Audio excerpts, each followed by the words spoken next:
So, the show begins.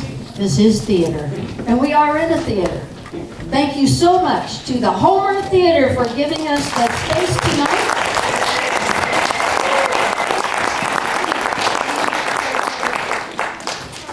I apologize. I missed a paragraph that was important. So, as you may have heard, 2023 will be the 50th season of Pier One Theatre. I am now accepting submissions and ideas for the 2023 season. If you have been itching to direct a play, have written a play, or have other big dreams you'd like to see happen, please reach out. We are hoping to make some swanky merchandise to celebrate the occasion and are seeking some fresh artwork using the theme A Theater Community Since 1973. Stay tuned for more information regarding special events such as reunions and exhibits, but mostly get ready for more great theater and community collaborations. And I promise I will have the call for submissions and the call for art up on the website by Monday at the latest.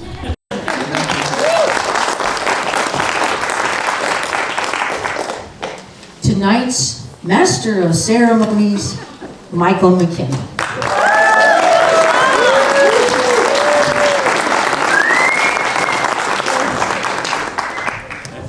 Thank you very much. First of all, there's some housekeeping things we need to take care of. Be sure and turn off your phones or put them on silent. Talk right into that microphone, Michael. Put them on silent. Second, oh yeah, you can turn them off. That may be a new idea for some of you. Secondly, always before a Pier One thing, we ask where everybody's from. So is there anybody here from farther than 6 blocks away from this theater? Okay, anybody from Anchor Point or farther? Anybody on the peninsula, farther north of Anchor Point? I got an arrow. Anybody, okay, from Anchorage? Where are you from? No, she was from Anchor Point or something. Anchor Point? Right here. Okay. Who's farther than Anchor Point? Oh, no, I'm way out east end. She's way out east end. Where? I'm from Francisville, Indiana. By God, you get...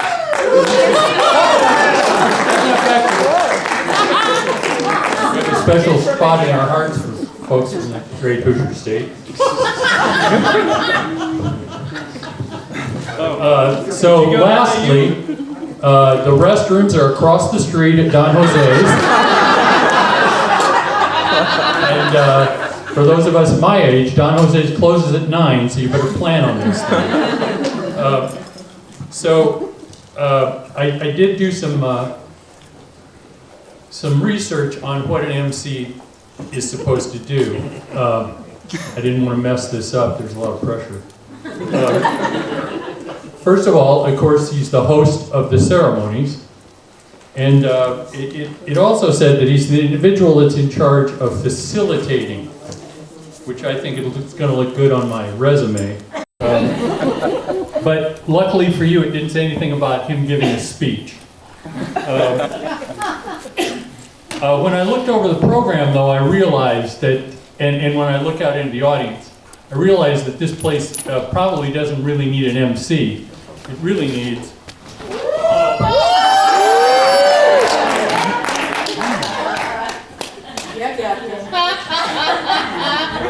All right, are we ready for this circus to start?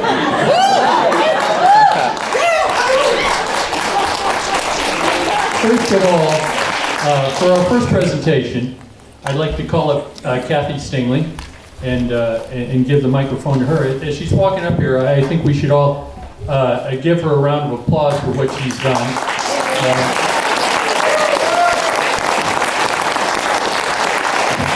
She even was able to press through COVID and still come up with a record total of 9,431 emails to those of us.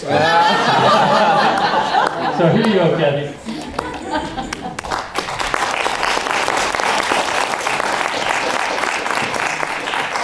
Thank you so much, and I want to thank Deus for putting together that slideshow for us. One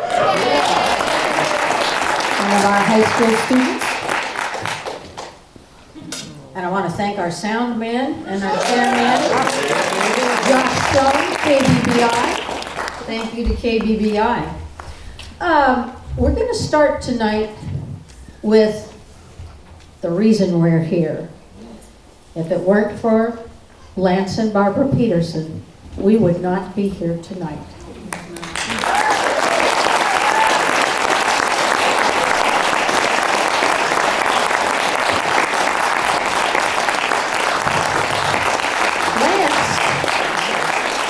Lance taught at the university in Kenai. He taught at the high school here in Homer. Barbara was a nurse in charge of the operating room and, in some cases, coaching those of us ready to have babies. Our Lamaze coach. Even so, they lived, ate, and breathed theater. They each had big roles in Lion in Winter in Anchorage during the 80s, and at the same time were working and managing the theater here in Homer. They drove up to Kenai to participate in productions with Lance's mother, Jean McMaster, choreographer, producer, and director. I think it came naturally to him. Things began in 1973 in what Bill Bell, Barbara's brother, calls an exciting time with lots of camaraderie and hard work.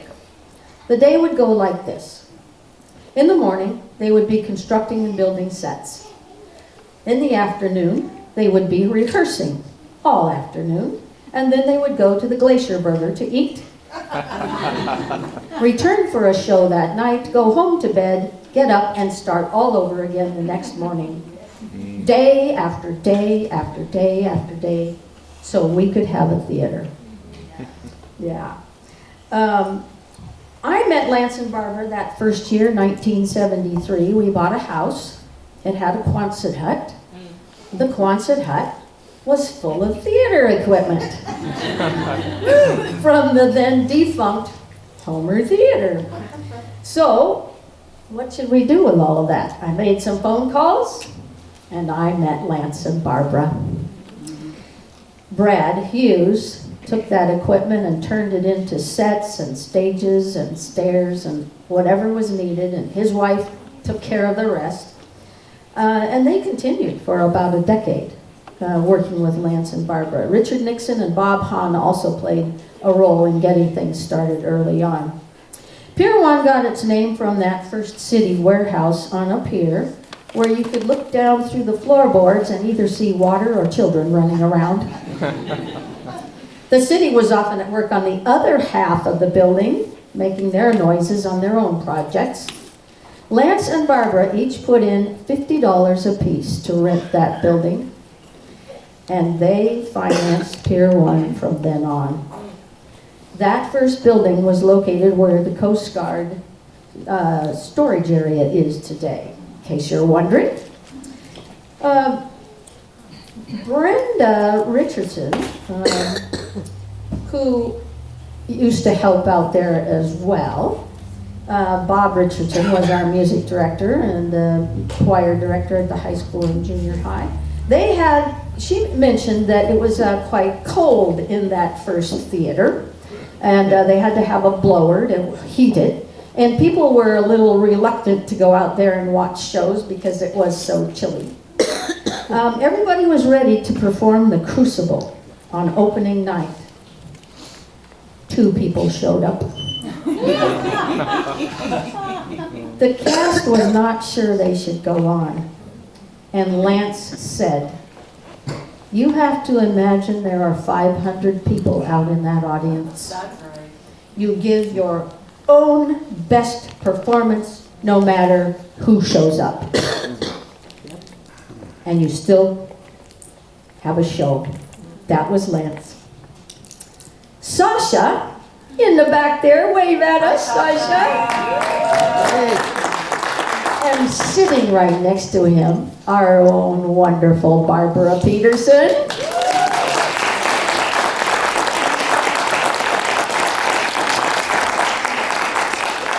Sasha grew up in the theater with his parents. Surprise, surprise. He remembers at age 9 sweeping up cornflakes from the audience, where his mother threw them as she sang, "Eat your fucking cornflakes." Our sweet little Barbara. During Angry Housewives. Now there's an experience for a 9-year-old. At age 10 or 11, Sasha remembers his parents in the play Valiant. This was quite a different play from Angry Housewives. They took to competition in Haynes, and it was an intense drama. And as a 10, 11-year-old, he remembers how neat it was for his family to be involved in such a serious play. Since Lance, along with his mother, Jean McMaster, and Bob Malone, and musical director Bob Richardson, wrote the Ballad of Kenai for competition. They performed it in Anchorage and won. They performed it in Haynes and won the state competition. They performed the very next night in the state of Washington and won regionals. And they went to Kalamazoo, Michigan for the national competition. There, they were the only play to receive a standing ovation.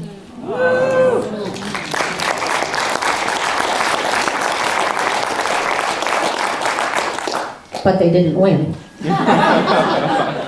So when they got home, Lance and Barbara invited everyone over to the house and served sour grapes. And discussed the outcome. A sour grapes party.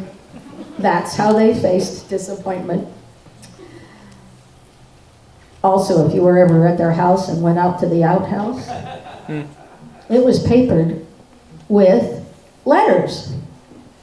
Those letters were all rejection letters to Lance for things he'd written and submitted and were rejected. So his sense of humor was to paper the outhouse with those. That's what Lance did. He brought a spirit, a positive atmosphere. He celebrated everyone. He faced things with a sense of humor. Bob Richardson asked him once if he had seen a very positive review in the local newspaper. Lance said, "I never read reviews." Bob was, "Really?" He says, "Because if he believes the good ones, he would have to believe the bad ones." He said, "I'm doing what I think I should be done, and I'm not going to change it because somebody wrote something about it." One of the wonderful gifts that Lance and Barbara gave to those in Pier One Theatre was the delight in having children on the stage, in the audience, and at rehearsals. More than one family had children present during rehearsals who would participate. Little children. Bob and Brenda Richardson's son, when he was 4 years old, would sit in the theater during rehearsals.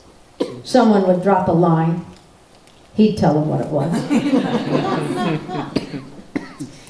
And Lance didn't need to intervene. He and Sasha and the Norton children would speak their ideas about what they thought should go on stage or be played, and Lance would give those directions to the cast. Wise children. They would help young adults and delight in watching them grow in the theater.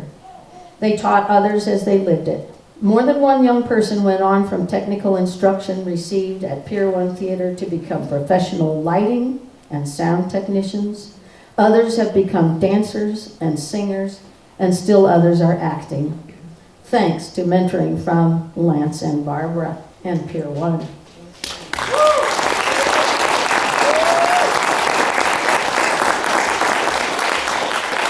I heard more than once from those who've experienced theater in Homer that it is family.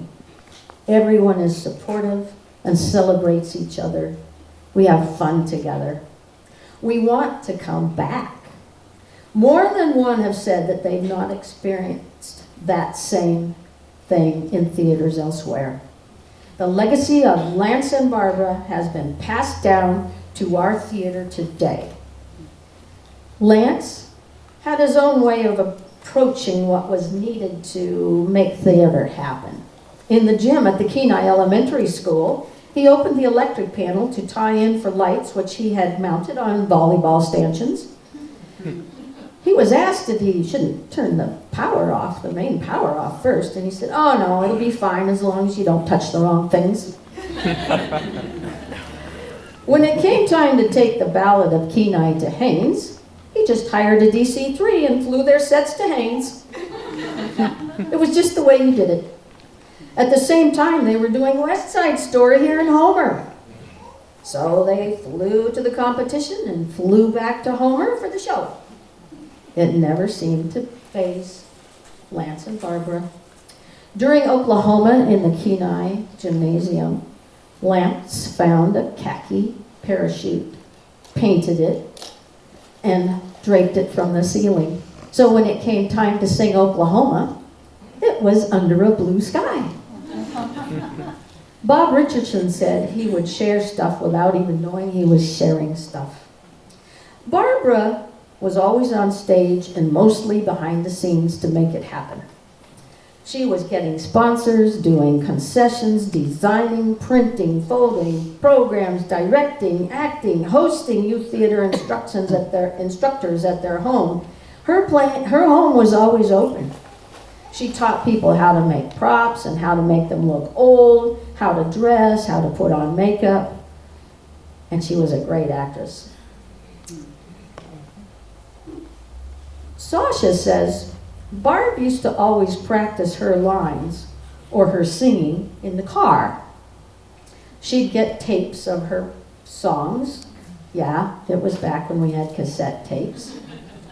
And she would sing her parts over and over as we would either drive out to the Spit for rehearsal or to and from Kenai for a big winter musical. It meant that by the time the shows rolled around, my little 10-year-old brain would know every line of every lyric of her parts. Well done, Sasha. They did West Side Story at the new Sohi Auditorium. There had only been one other show at the auditorium, and that was a talent show in which the Peninsula dancers danced. The stage was a brand new wooden floor. The janitors would buff it, wax it, shine it, and one of the dancers slipped and fell. Shortly after a West Side rehearsal, Lance pulled Bob Richardson aside and he says, hang out afterwards. I need you to stay after rehearsal tonight.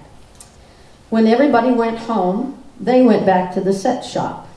Lance said, grab all the black paint you can find and put sand in it.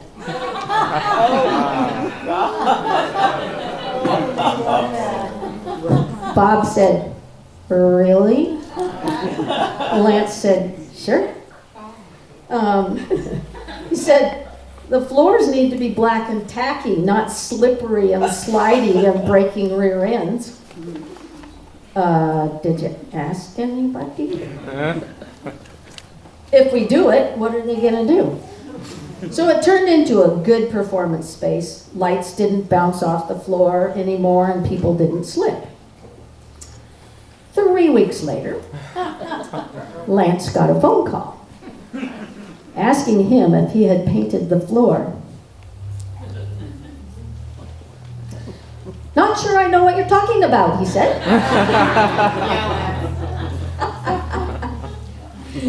He said more than once it's easier to apologize than to get permission. Lance played many different characters on stage, especially being that of a drunkard. He was an excellent drunkard. I don't mean that really. He had his moments as well, and here is one of those moments where he and another person on stage managed to ad lib.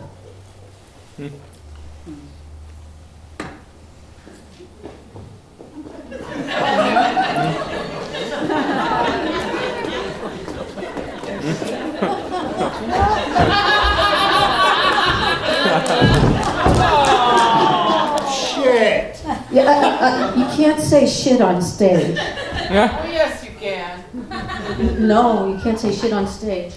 What? Shit!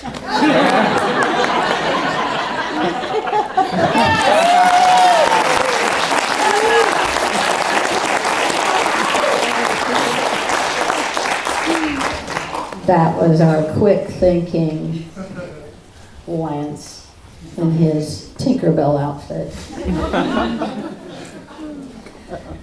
Each one of our award recipients said the same thing about Lance, that he had a big impact on their lives. He often didn't tell actors what to do.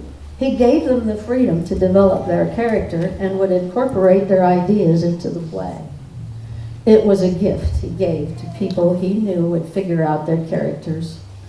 The outcome was people who wanted to keep auditioning for Pier One plays and a big growth in its actors.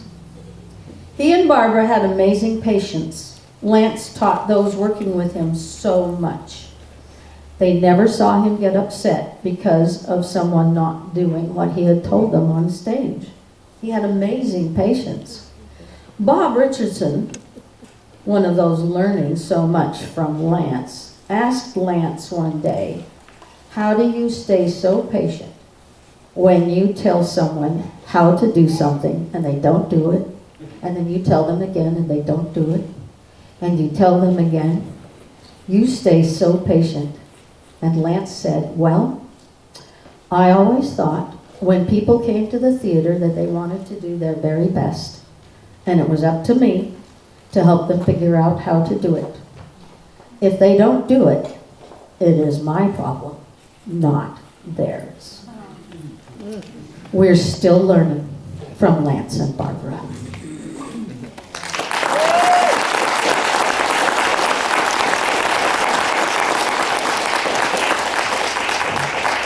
And now, let's have a look at a wicked character that sweet, quiet little Barbara once played.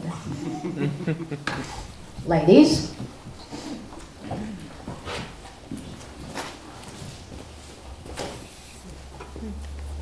Yeah.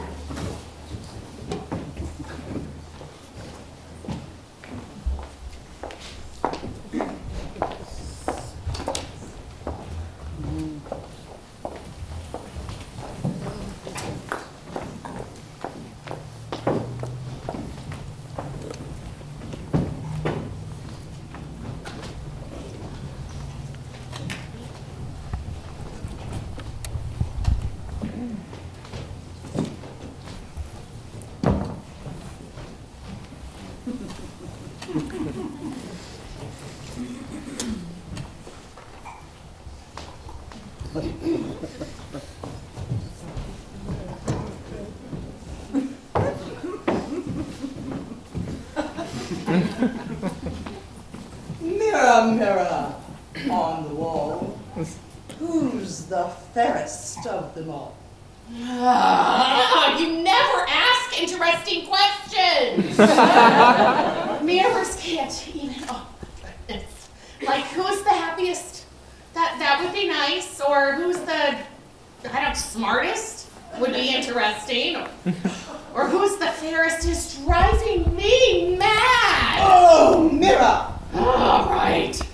I'll answer the question. Yours can't even be better, can they? From the east to the west, where beauty's the test, Queen, you're the pick of the litter.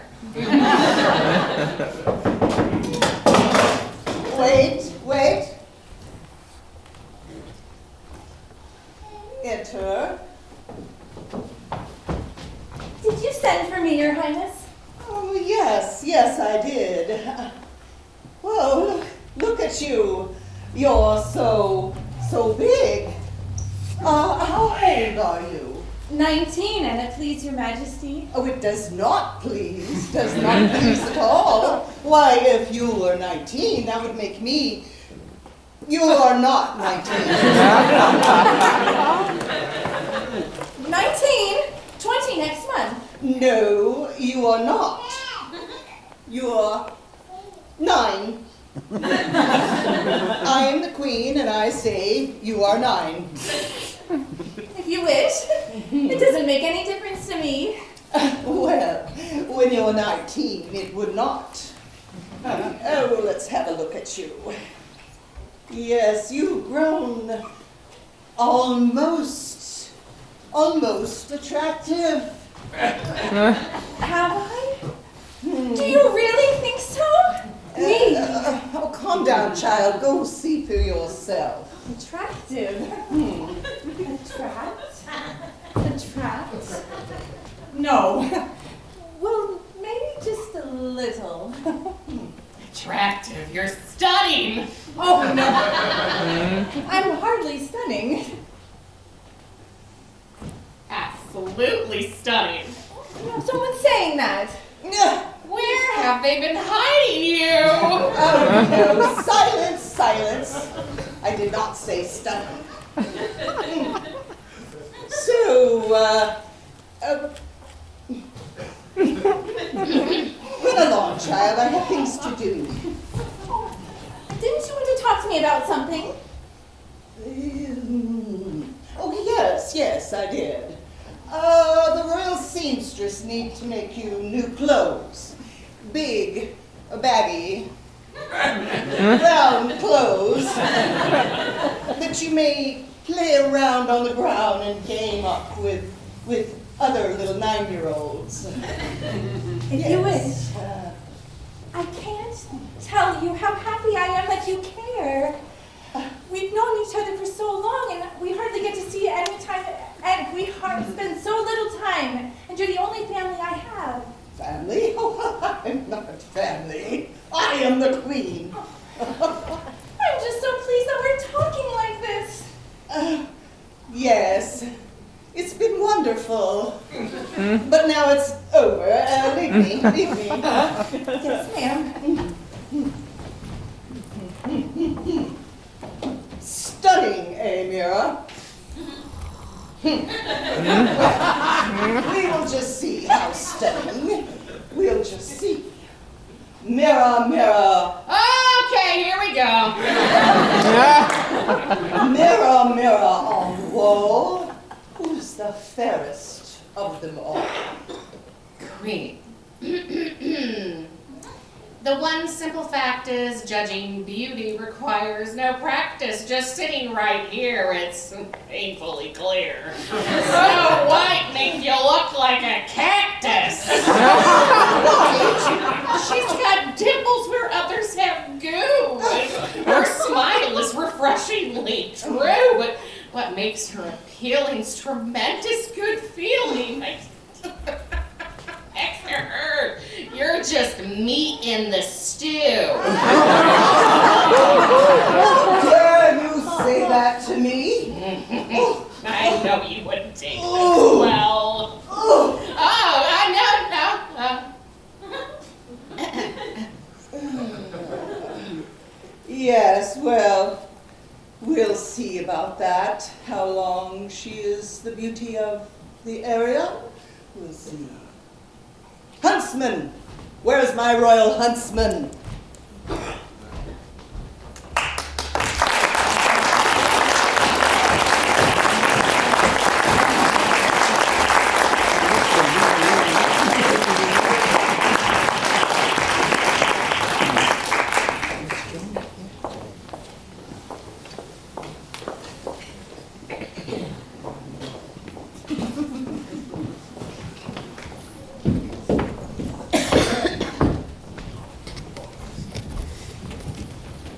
Barbara, were you ever so wicked? Oh my goodness.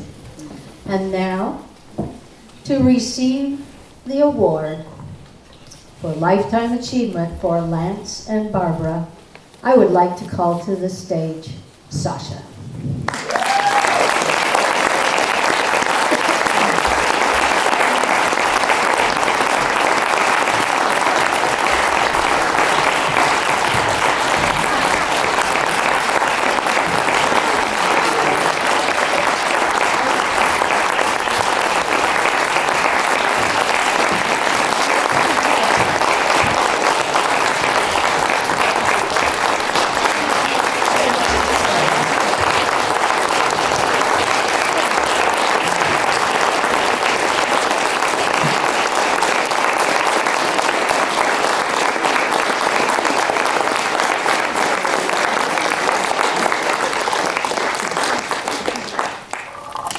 thank you, Kathy. Thank you, everyone. Thanks to Pier One. I'm Sasha Petersen. I'm Lance and Barbara's son, and it is my great pleasure and honor to be here today and accept the award on their behalf. I'm glad they got to come out tonight and see everybody. I appreciate that. I saw the sparkle in my mom's eyes when she got to see everybody. So, you know, I was reflecting on this and holy crap, it's been 50 years. I mean, luckily Pier One is a little bit older than me, but not by very much. So I was just thinking about like all the moments like performance brings to us and all that we share together through those moments, like that calm moment as the cookie's been handed out and the lights dim and the audience goes quiet, you know, that anticipation before the show starts. Or the moment like after the curtain closes and you can drop the character and you get to see your friends and family in the audience and you have that like, hey, we just shared this thing together. So I'm going to share just a couple of moments from my life growing up with Lance and Barb. And it all starts, you know, Kathy gave a great like flow of the origins of Pier One Theatre. I remember the opening of the second warehouse, which used to be a liquor store on the Spit, and I remember standing there when my dad's vision started to come to life for that space, and they had cut down the center of the warehouse wall, and they were pulling open the two sides of the building to create space for the audience, and the sound of the metal and the wood like scraping against the gravel, and the sunlight coming in and shining through that space as the dust that had been there for decades probably was slowly settling down, and how that space was going to be transformed into a building that would have all those moments and all those memories for the next 30 years. And then if you fast forward a little bit, yes, I was the assistant stage manager for Angry Housewives. And so I did have the pleasure of watching my mom rock out in punk rock costume with a pink wig and throw cornflakes all over the audience and the stage. And then every day during intermission, the curtain would close and I'd be back there with my broom and I'd have to clean up all those cornflakes. I also think about the youth theater tradition and how I grew up in youth theater, and how last summer my daughters, who are 9 and 11, got to be in the youth theater camp, and then Barbara got to come out to that same theater and watch them perform on stage, and just that tradition that's being carried forward through Pier One Theatre. And I think about all the musicals, right? The musicals that bring people together, not just in the Southern Peninsula, but across all of the Kenai Peninsula. And like, how amazing is it that we, as a small community, can create the space for people to play music, to do sets, to do technical theater, to perform, to come be in the audience. And those musicals, whether it was Guys and Dolls, or West Side Story, or Les Mis, or Beauty and the Beast, like those moments are something that we as a community should cherish.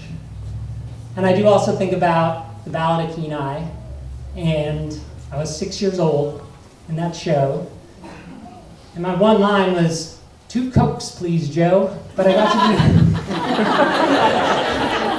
And the best part actually was that on real performance days, not during rehearsals, but on real performance days, I actually got to drink the Coke. It's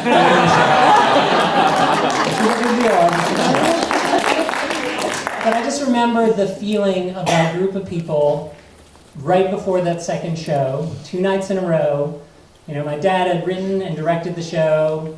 Bob Richardson had written the music. My grandma, Jean McMaster, was the choreographer. And just the heart of these performers who came together to tell the story of Alaska, to tell the story of an era, and to like put their hearts into their performances in such a way that not only had they won the state competition, but they matched up against, you know, companies from California, Oregon, Washington, and Idaho, and they won that too. And it's an amazing thing that this community could come together and do that. So when I think about Pier One Theatre, I think about the community theater part of it, and you are all the community, right? Everybody here in this room, all your friends, your family, the people that come and sell the tickets and come to the shows and paint the sets and stay up late and pour paint on the floor when it's needed. You know, it really does take this community to make the theater. And so I think that's my reflection of like being with my parents and what they want to leave our community with. I think they're proud of the chapters that they spent building this community, and they're proud of how it has continued to grow and transition, and how we survived the pandemic and moved the stage to the woods in order to keep doing shows. And I'm really excited about what Pier One does next year, in the next decade, in the next generation. And I'm really grateful that we are all part of this community that makes community theater. So on behalf of my parents, thank you for this award. Thank you for honoring them, and thanks for making community theater possible at Pier One.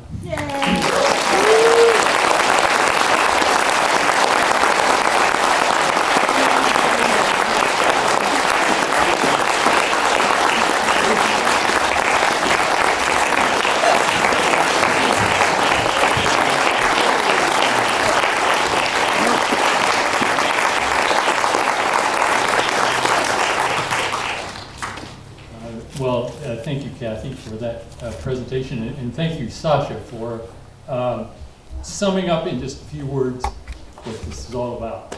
I don't know where you inherited your storytelling ability.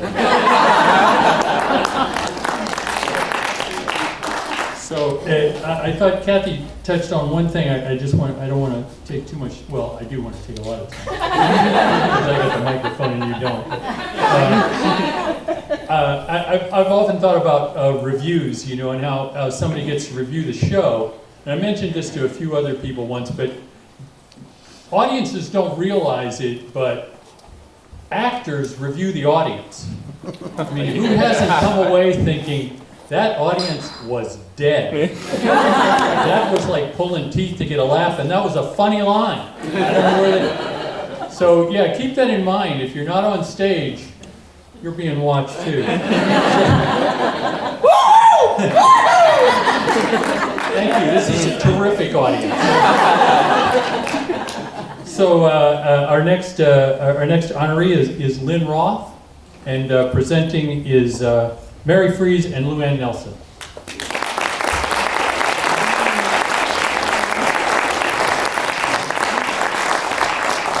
You guys need this down? Probably. We don't look as tall.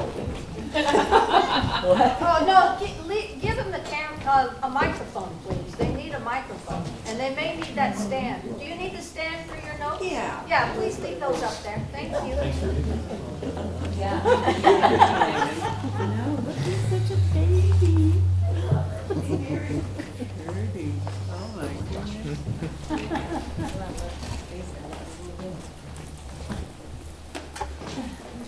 Okay, let's see.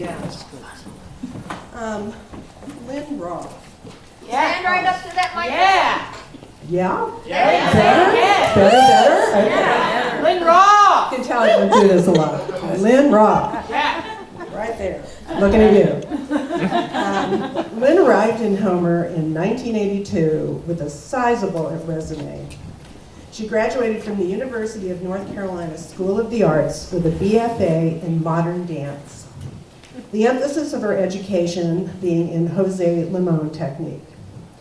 In the early 70s, Lynne studied at the Martha Graham School of Contemporary Dance, the Merce Cunningham School, and the Nikolai Lewis Dance Theater Lab. In addition to teaching dance at the college level, she co-founded the Dance Work Performance Group in Evansville in the late 70s and early 80s, where she taught, choreographed, and directed the company. Like many performing artists, she had to support her passion with other work, day jobs, including a position at a TV station and a stint as a singing waitress. I would have liked to have been that. A lifelong seeker, Lynne completed both her MA in Performing Arts and PhD in Transformative Studies while living in Alaska, and is on the faculty of Kachemak Bay Community Campus. 2 weeks after moving to Homer, Lynne met her now husband, Dick Sanders. Dick was already involved in Pier One Theatre, so it was not long after they met that she was introduced to Lance Petersen. She came to one rehearsal of Scrooge, and Lance asked her to choreograph the show. That's kind of how it goes. That was the beginning of a long relationship with Pier One.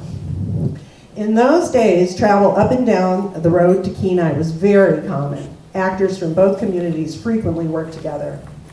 That first winter, she traveled to Kenai for the first of many drives to come and was cast as a Kit Kat girl in Guys and Dolls. It was there that she was introduced to Jean McMaster and the Peninsula Dancers, with whom she would later perform as well. I was living in Kenai at the time and was involved with theater and dance up there, and that is when I met Lynne. It was obvious that she brought something unique to the dance world on her end of the peninsula with her avant-garde approach to movement, and it was not long before many of us took class from her in the Homer Middle School gym, the site of many early theater and dance performances. Here we first encountered the famous Graham contraction.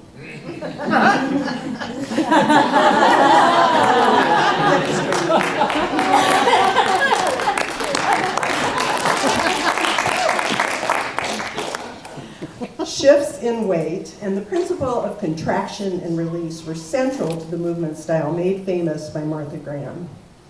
All body types were welcomed and honored, something not always the case in those days.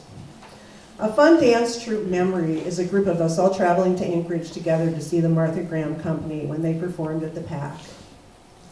In all, Lynne did 14 of what she describes as evening-length dance shows in her then company, Dance Theatre North. These were produced under the auspices of Pier One Theatre and were often, but not exclusively, performed at the Split Theatre. Dance Theatre North productions were more fully immersive art experiences than dance shows. Her approach was full of new and novel ways to move in space and explore the joy and power of movement. I think many audience members left unsure of what they just experienced, but were affected in ways they did not consciously realize. Yeah, there was a lot of, what did that mean? That was up to them. One participant said upon leaving a performance that she could not believe she was seeing this caliber of production in Homer, Alaska rather than New York. Some of her former dancers had these recollections of Lynne. So when I thought about talking about Lynne, I realized that Lynne's true genius lies as a teacher. She had the understanding of where her dancers were at and how to move them forward, sometimes with a push and a shove, but forward we went. She was interested in the spiritual, intellectual, as well as the physical development of each person who worked with her. And at the end of the day, once the work was done, she allowed the work to become yours.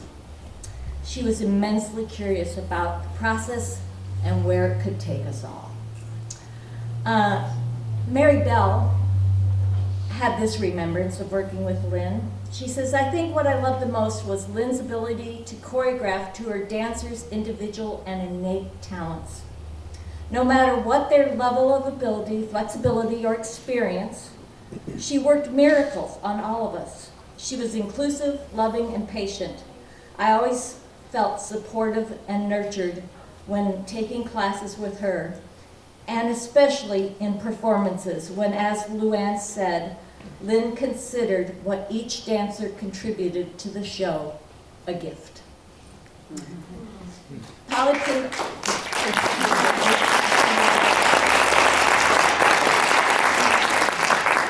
Polly Prindle-Hess reflects on her time with Lynne.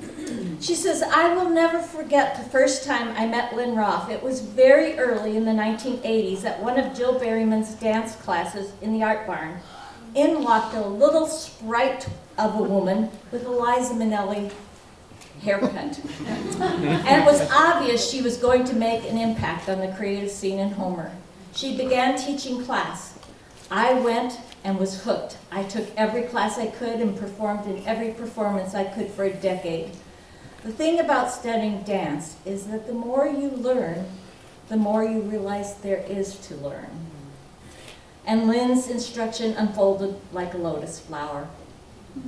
If I had to use one word to describe Lynne, it would be courageous.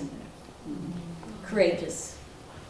She stretched herself creatively dancing, singing, acting, and becoming a master of lighting and teaching. It should be noted too that Lynne liked to collaborate with other artists, and she received an individual artist grant from the Alaska State Council of the Arts and collaborated with a local sculptor, Leo Vate. She choreographed a dance around a large sculptural egg that Leo created for this grant. Lynne was also an accomplished dancer herself, and she had the most beautiful extensions I have ever seen. This came from her having had surgery on both knees when she was young, and she could not take class. But she was determined to rehab herself, and she did grand battements for hours on end. I am so thankful for the time that I spent with Dance Theater North, and carry many happy memories of a very special time in my life. That's from Polly.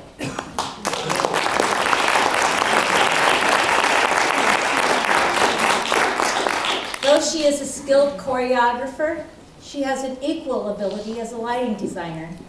Lynne, by her own accounts, has done lots of lighting for both her dance shows as well as many main stage Pier One productions. Anyone that has seen her dance shows will remember the gorgeous lights. One play she recalled doing lights for was Arsenic and Old Place. Another role she filled was technical director for the high school Mariner Theater. For 10 years, she taught the high school class stagecraft alongside Lance Petersen.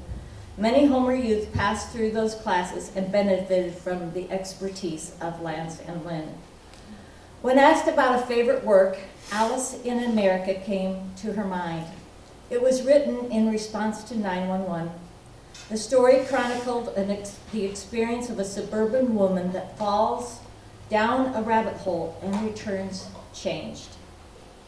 A lot of Lynne's work was rife with meaning, and this piece was no exception, but she could be lighthearted as well. The cabarets that went on for a number of years were fun and locally written productions that featured her choreography. The Adventures of Anna Solo, chronicled in White, Hot, and Blue, and Tossed in Space fit into that category as well. Tap dancing waitresses in the introduction of two clueless janitors, Bruno and Clyde, provided a humorous bent to those productions. Nancy Chastain, who played Anna Solo, and if truth were to be told, well, if truth is told, she's here now. But she would be up here on stage in one of these costumes. As she was in most everything that Lynne produced or choreographed. Kathy Pate is another one of Lynne's dancers that was in most of her works and is sadly no longer with us as well. Another work that is special to her is Vespers, a piece that came directly out of her modern training.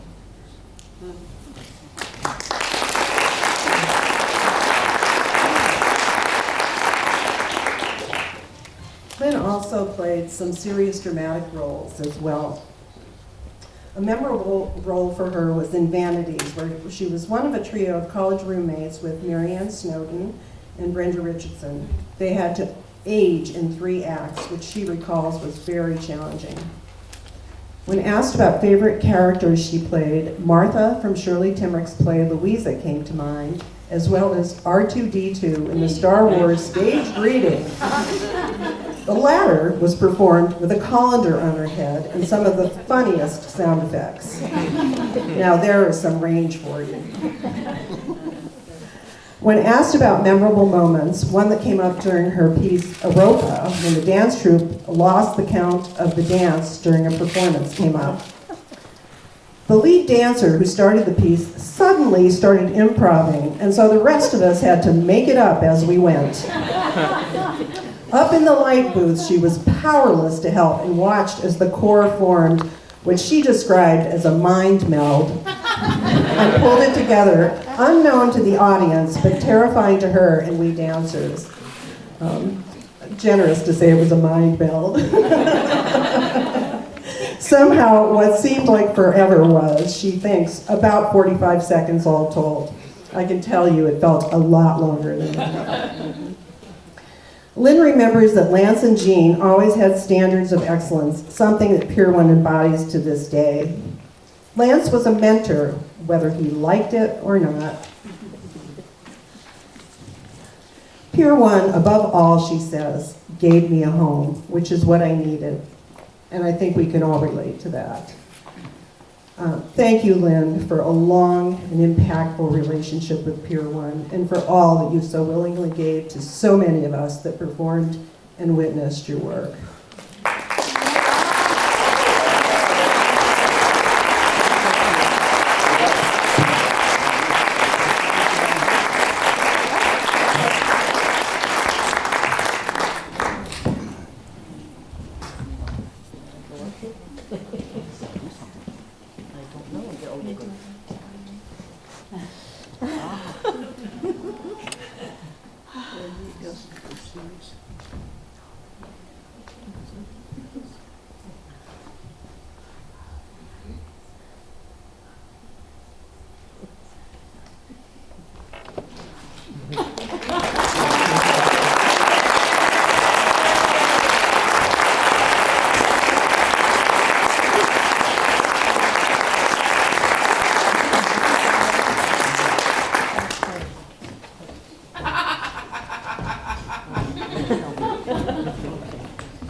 Welcome.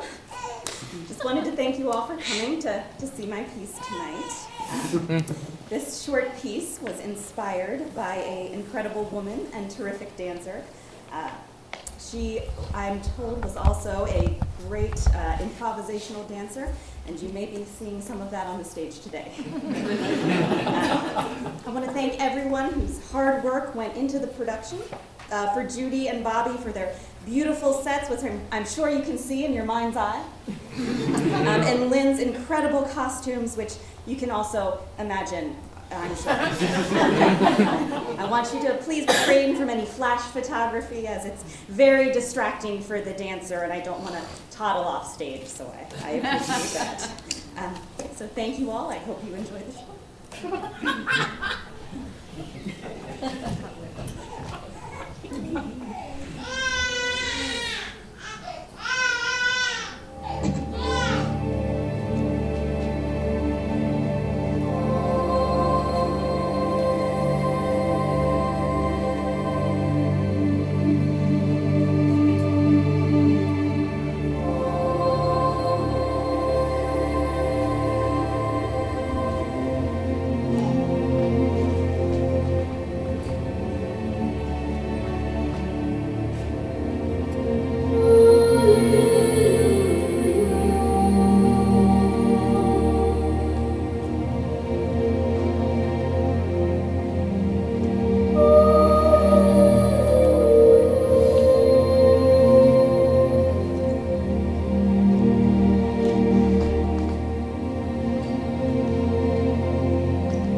Oh me, this new discovery of mine doth shake my core, and shall arouse their souls. Meep, meep, ah.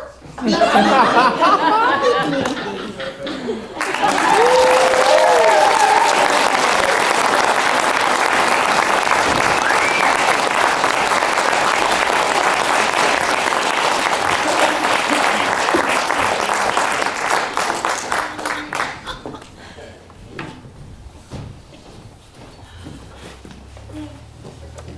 So Lynn, I'd like to invite you up onto the stage, and hopefully you'll share a few remarks with us.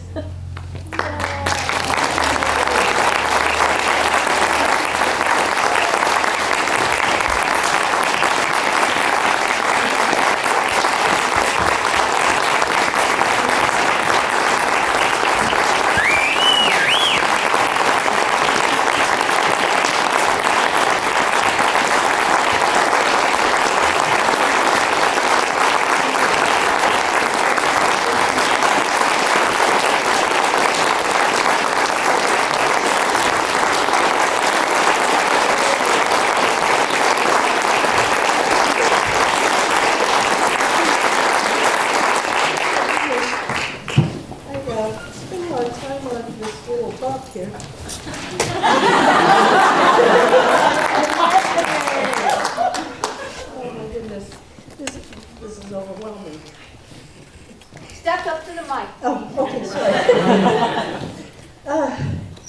That's overwhelming. Thank you. Thank you so much. Performers are absolutely the greatest people in the world.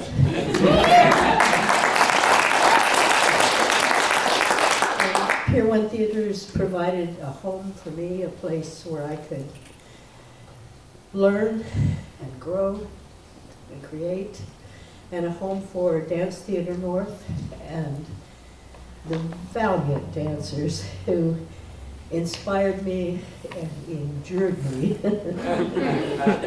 for over 20 years. Goodness, I treasure all of these memories, all of these experiences that we continue to have together, as I treasure each of you. Thank you so much.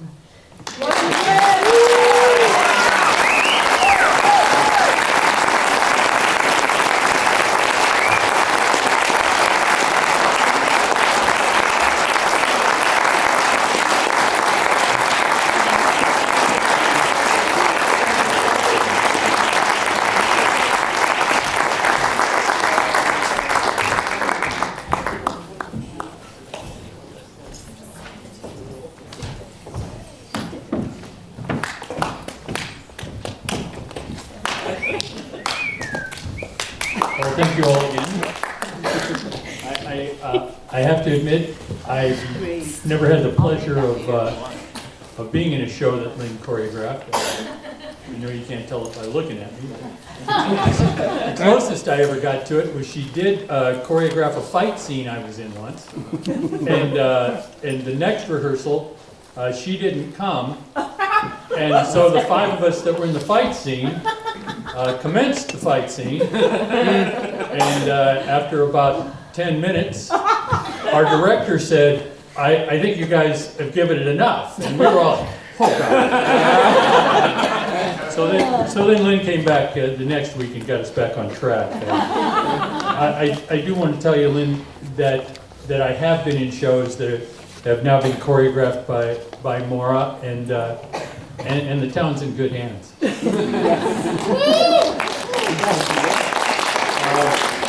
I probably should have said this earlier. I'm blaming it on Kathy for not giving me this note.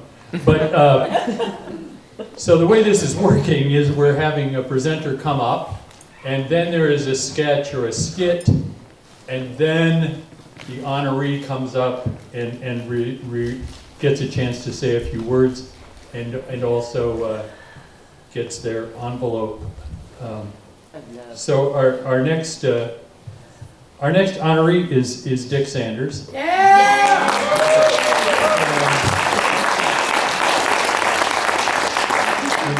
Presenting Dick tonight is another one of our amazing Homerites, Mr. David Webster.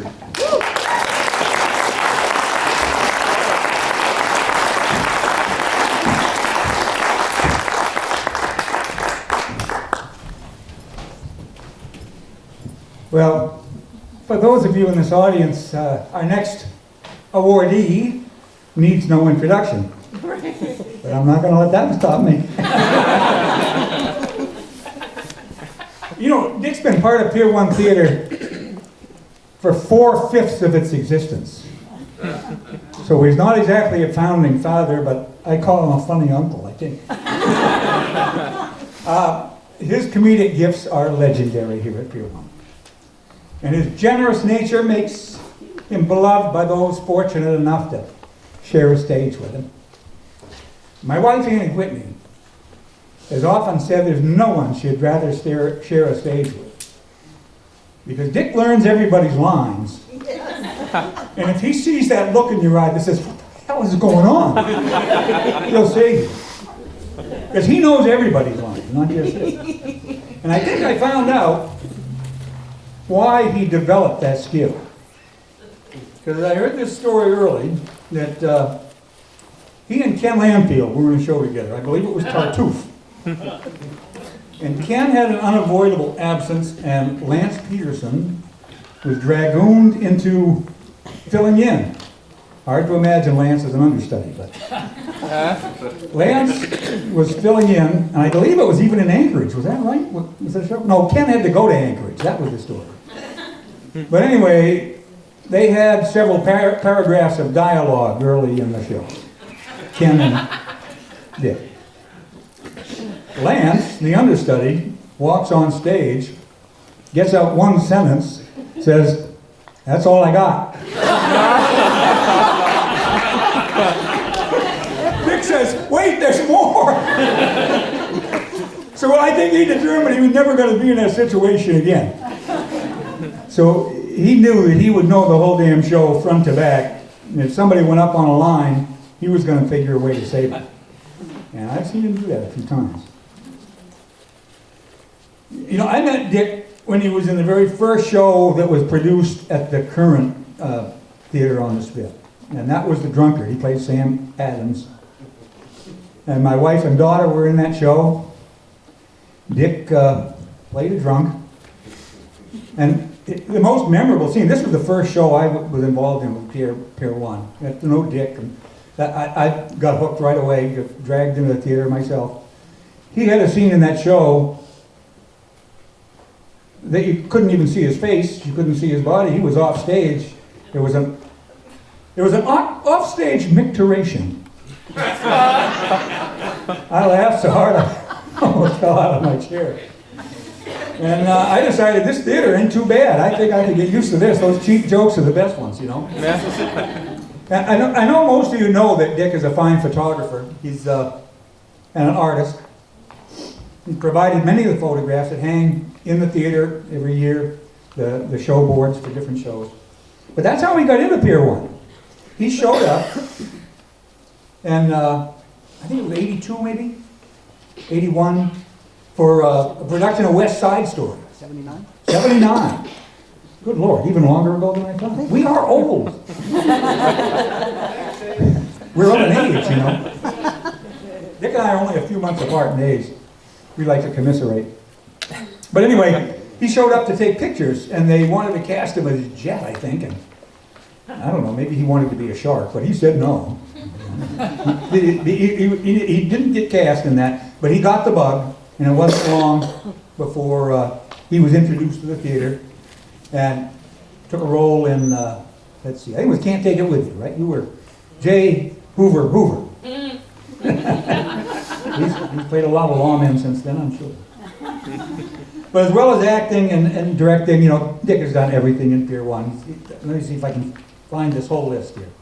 He's sold ads, wrote grants, took pictures, even drew a salary for a while as an office director for Pier One. He's ushered, he's sold concessions, he's built sets. He's done all the stuff that we all know makes theater work. before you can get on stage. And then afterwards, like Sasha sweeping up the cornflakes. He's also taught youth theater for a couple of years. And I've had the pleasure of directing Dick a couple times. He's directed me in a cabaret once. He cast me at Lex Luthor. I don't think that was typecasting, because I got hair again now. But directing Dick has always been a joy. And to show you the lengths to which Dick will go when he is cast, the first show I directed for Pier One was called The Foreigner. Had a character named, I think it was Froggy LeSueur, wasn't it? Yeah, Froggy. I never figured out why a Cockney Brit was called Froggy. But he had to have a Cockney accent. He studied for 6 weeks getting that Cockney accent down. One night after the show, we had a woman who, when we were finding out where everybody was, somebody came from London. I'm sure Dick was terrified. She caught up with him after the show and said, you know, I can't figure out which neighborhood you're from with your accent. I know, is it East London? Or, you know, Dick says, yeah, Colorado. Far West London. But that's the length you'll go. And then I wrote a show, a musical, and cast Dick with a song. And he had the opening number in the show. I think it was the first number in the show, wasn't it? Nobody sang before you. Yeah, I'm pretty sure. He took lessons from, he found somebody at the high school, a singing coach, and took coaching lessons for like 6 weeks before the show. Nailed it, you know. As Dick always does. He takes his craft seriously. He doesn't do anything by half measures. I don't have time to list all the shows Dick was in. But he has enriched Pier One throughout his career. And he's listed a few favorites.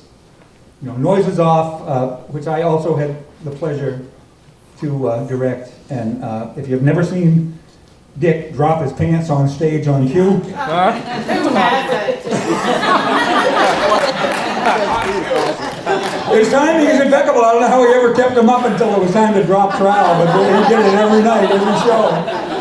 So he also sang in a cabaret that I directed. He was Ross Perot. He sang The Yellow Rose of Texas. He played Hamlet in Rosencrantz and Guildenstern. I did, along with my wife and Mary Ann, who was up there early. And he was in Man of La Mancha. Oh, Life of Brian, he says is one of his favorite shows that he was in, well, High Point. So because of that, we would like to do a little something.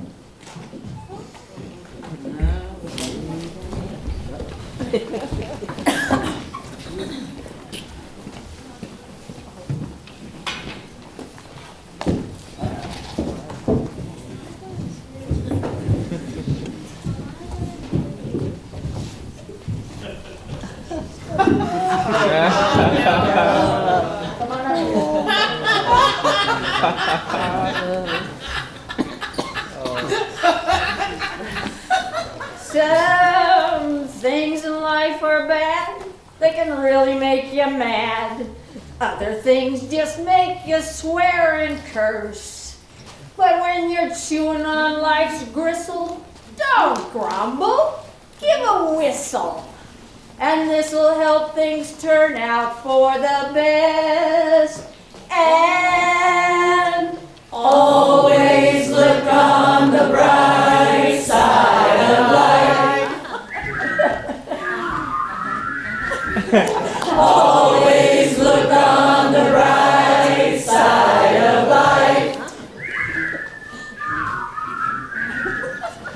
Life seems jolly rotten, there's something you've forgotten, and that's to laugh and smile and dance and sing. If you're feeling in the dumps, don't be silly chumps. Just purse your lips and whistle, that's the thing. And always look on the bright side of life. Always look on the bright side of life. For life is quite absurd, and that's the final word. You must always face the curtain with a bow. Forget about your sins, give the audience a grin. Enjoy it, it's your last chance anyhow. And always look on the bright side of death. Just before you draw your terminal breath. Life's a piece of shit when you look at it. Life's a laugh and death's a joke. It's true. You'll see it's all a show. Keep them laughing as you go. Just remember that the last laugh is on you. And always look on the bright side of life. Always look on the bright side of life. Always look on the bright side of life. Always look on the bright side of life.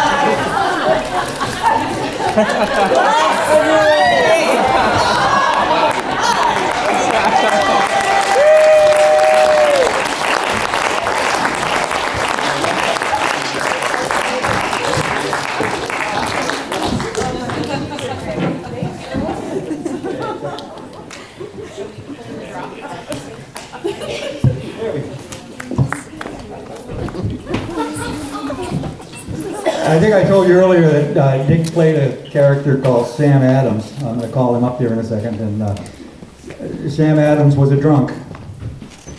Dick doesn't drink a lot.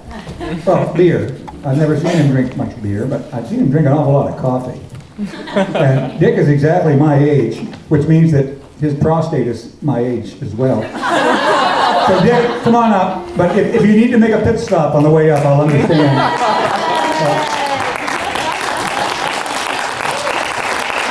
He'll be up in just a minute, folks. Sometimes it takes a while for us old guys. You find that prescription medication is something that we all need.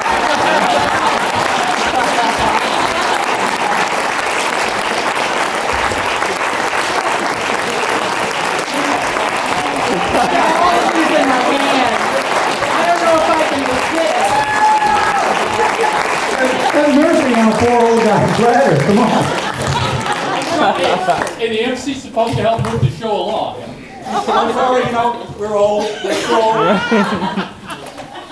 Did he really take a Dick! Dick! Dick! No!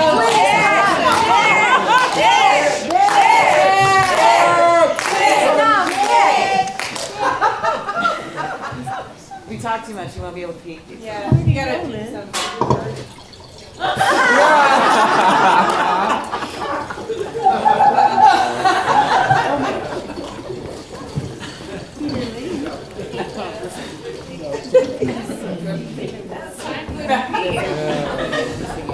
It's not over yet.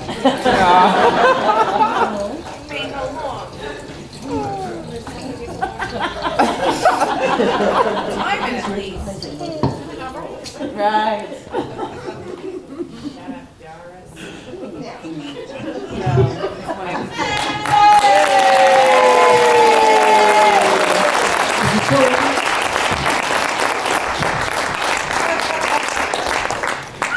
Wet spot. Is that you? That's a wet spot. Say a few words to our friends. Okay. Stage.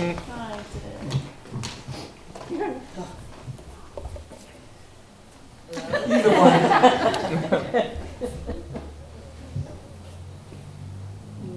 Go with the hands over your back. Go. Oh, that's better. That's better, yes.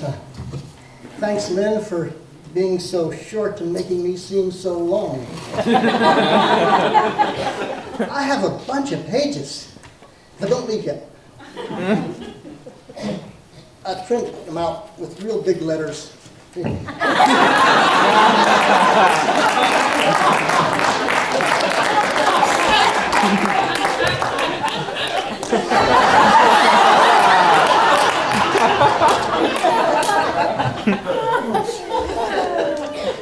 One small one.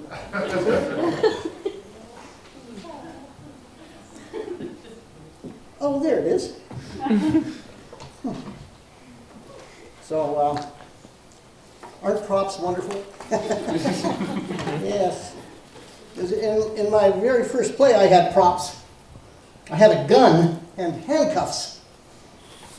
The chief of police, you might remember Mike Doherty, loaned me his own personal set of handcuffs. I wasn't quite sure why somebody would have a personal set, but...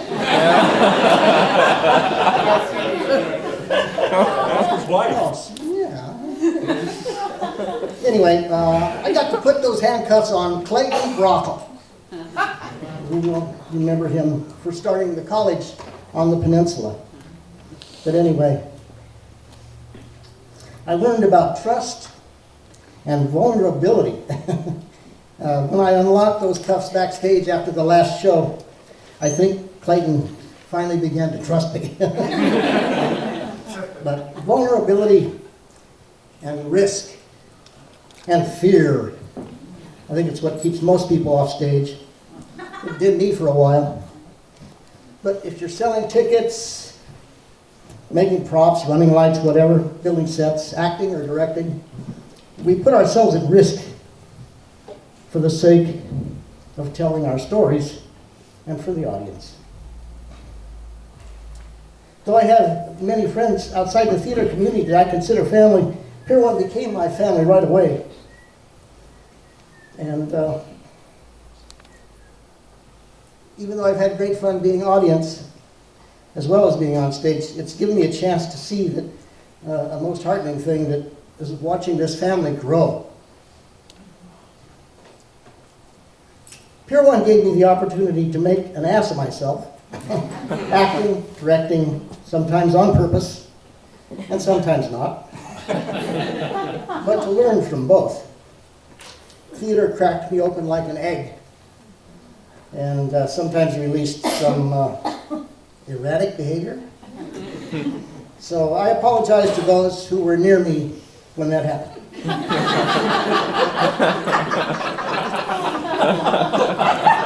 Soon the statute of limitations will run out.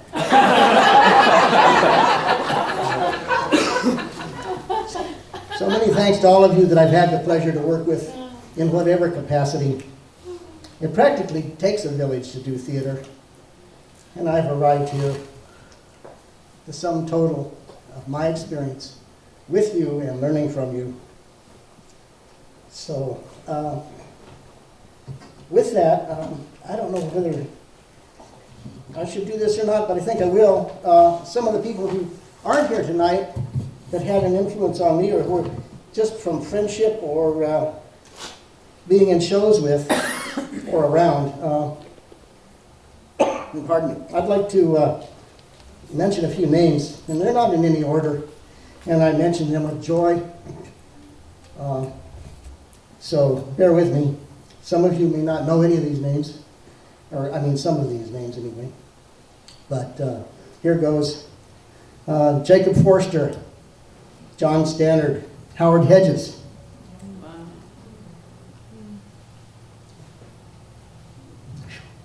Mary Langham, Shirley Timrick, Dottie Webster, Kathy Pate, Vaughn Phillips, Jean McMaster, Linda Munns, Rosie Murphy, Brent Batten, Jean and Clay Brockle, Gary Thomas, Nancy Chastain, Arthur and Mary Griffith, Becky Ernst, David Forbes, Michael Shepard, Mary Epperson.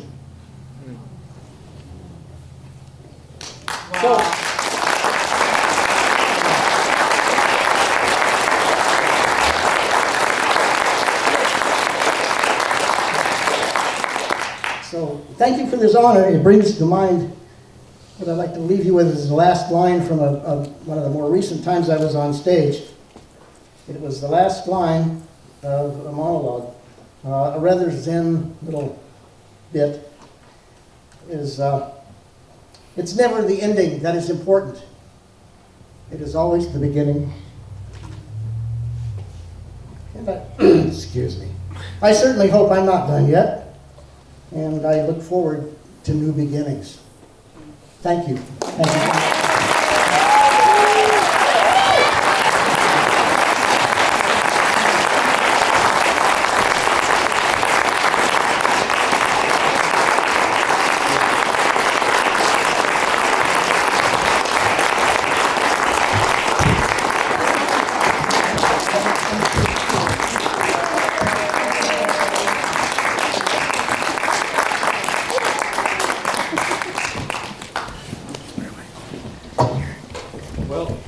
I'd like to thank Dick and Colonel Sanders for being up there.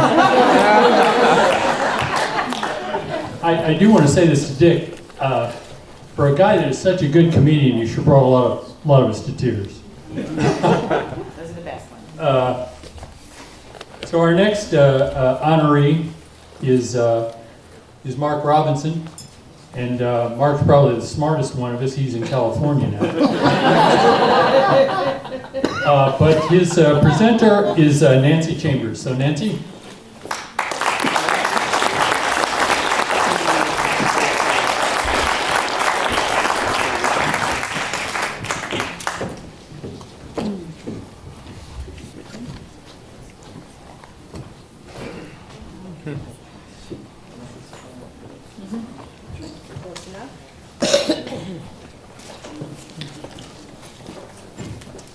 Well, I first met Mark when he Closer! Sorry. How's that? Better. That work? Okay. I first met Mark when he was the music teacher in Anchor Point and my son was in kindergarten. But my first chance to work with him was in the orchestra for the annual Messiah Sing-Along. We also worked together in KPO, community and high school musicals, and community choir projects like the Messiah. I spent more than 20 years sitting to his left. He inherited me along with the orchestra, which was under the umbrella of Pier One for many years. I truly appreciate the endless hours he and Nancy and Laura spent planning our annual festival and bringing in guest artists to help us grow. When you do musicals, things just happen. It's never perfect. He often said it was our job in the pit to make the singers look good. Somebody had to. In West Side Story with the high school, the lead singer skipped an entire verse. We found him, but then he decided to go back and pick it up. It took us a while to find him the second time. During the high school production of Les Mis, in the dress rehearsal, a singer was supposed to enter the stage as he was singing. And Mark had this really strange look on his face. The singer never appeared, he just started singing. We found out that he heard his music backstage and just started singing because he heard his cue, but he was in the restroom. During the Music Man, the barbershop quartet decided they would just not use the pitch pipe. Oops. So I'm standing next to the stage and Mark is singing one part, I'm singing another. We never did get him in tune. There was one time there were special effects on stage that involved some kind of fireworks and a spark flew into the pit and landed on Rosemary's head. Rosemary kept playing along and the stand partner stood up and beat out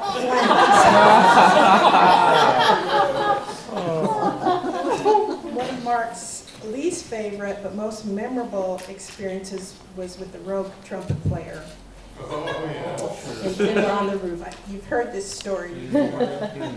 The trumpet player was 4 bars ahead of everybody else. I caught on, the people on stage caught on, but he just didn't. So Mark moved his stand, got right in his face, and started counting bar numbers. The trumpet player shook him off. And he got louder and louder yelling at him, and if Rosemary hadn't been in the way, I think that trumpet player would have been in trouble.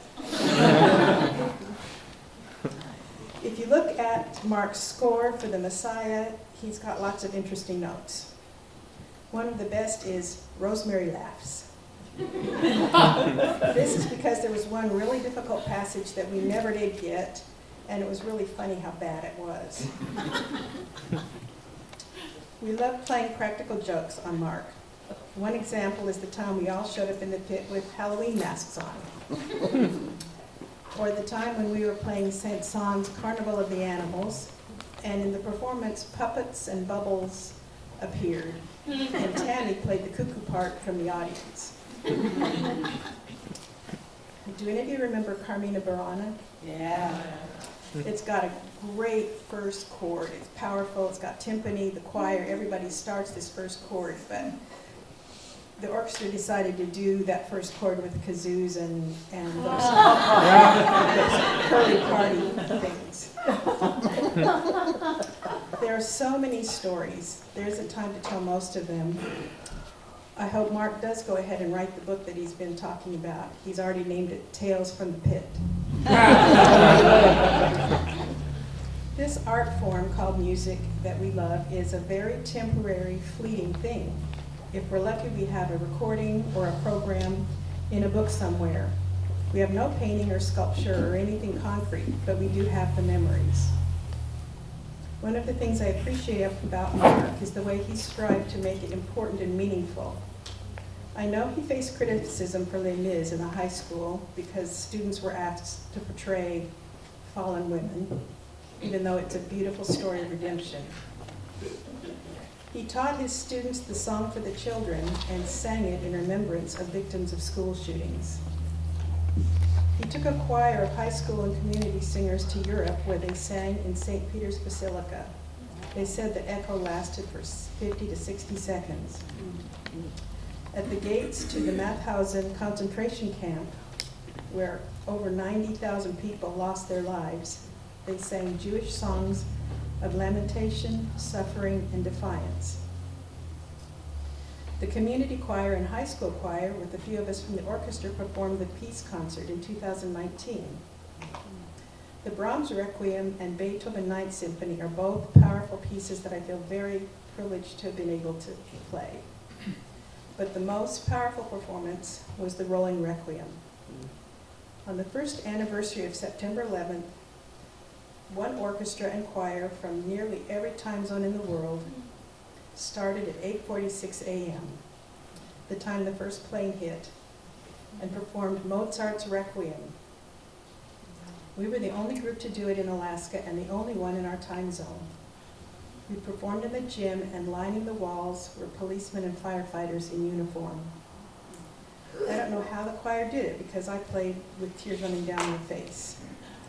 And when we finished, there was a long period of complete silence. I'm sure if you asked Mark, he'd say everything he did was with the support and help of his family, Pier One, Laura, Lance, and many others. What he accomplished was giving hundreds of people the opportunity to learn, to grow, and to perform, opportunities he wouldn't have otherwise had. When you look up the word conductor, there are 3 definitions. Number 1, a person who directs the performance of an orchestra or choir. Number 2, a person in charge of a train or streetcar. Sometimes it was a trainer. Number 3, a material or device that conducts or transmits heat, electricity, or sound. Mark may be surprised to know that I was listening when you talked about the 3rd definition. He learned to think of a conductor as a conduit between the singers and the orchestra, or between the composer and orchestra. He was not necessarily in control, he was facilitating the music. He was letting it flow through him to us and to the audience. One of the best metals for conducting is electricity is gold. Mark is the gold.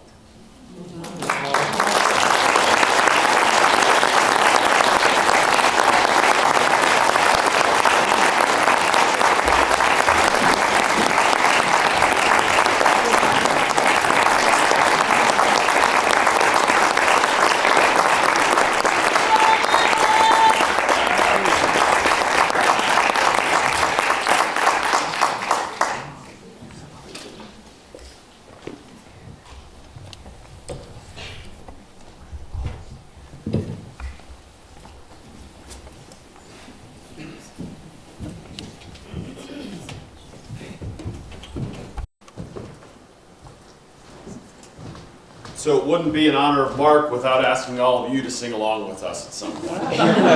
You'll know when.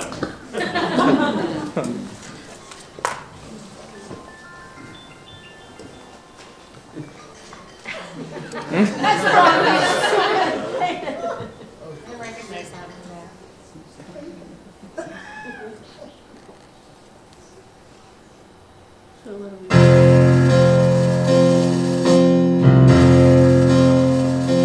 Do you hear the people singing the song of angry men? It is the music of a people who will not be slaves again. When the beating of your heart echoes the beating of a drum, then this is time about to start when tomorrow comes. Will you join in our crusade? Will you be strong and stand with me? Beyond the barricade, is there a world you long to see? The fight of the right and the strength of God will be free. Do you hear the people singing the song of angry men? It is the music of a people who will not be slaves again. When the beating of your heart echoes the beating of a drum, there is a light about to start when tomorrow comes. Will you give all that? Give and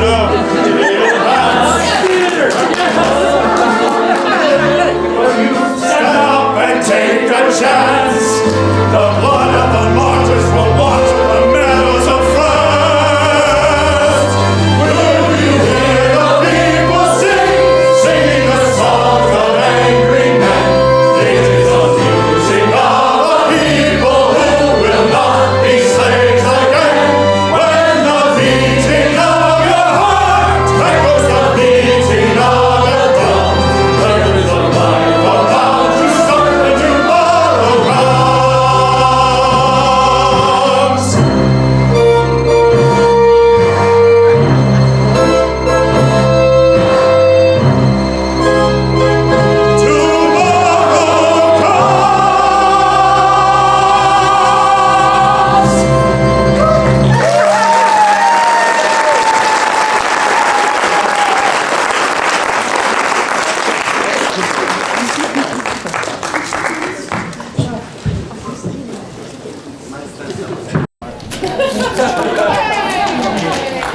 Well, I don't know about you guys, but I'm ready to kick somebody's ass.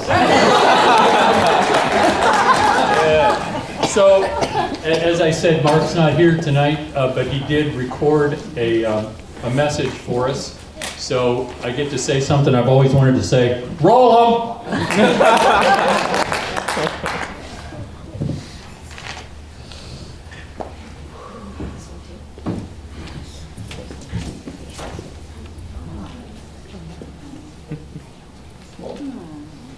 It's frozen. Okay. Come on. Here you go. Well, this is quite the honor. I am humbled to be in this crowd. I feel like I'm the newbie here. Everybody else was doing this long before I came along. What I like to say, in no false sense of modesty, but in absolute truth, is that process of being involved with Pier One and KPO as a subsidiary of Pier One has been life-changing for me, and that I've received so much more than I ever gave. And some of it was the opportunities to do amazing things, but mostly it was about the people. It was about Lance and Barb encouraging me and helping me. It was about Mary Epperson. It was about Laura Norton supporting everything we ever did. It was about my wife and child, Nancy and Ellie, supporting me. It was about Lynne and Jill Berryman coming to the high school and choreographing.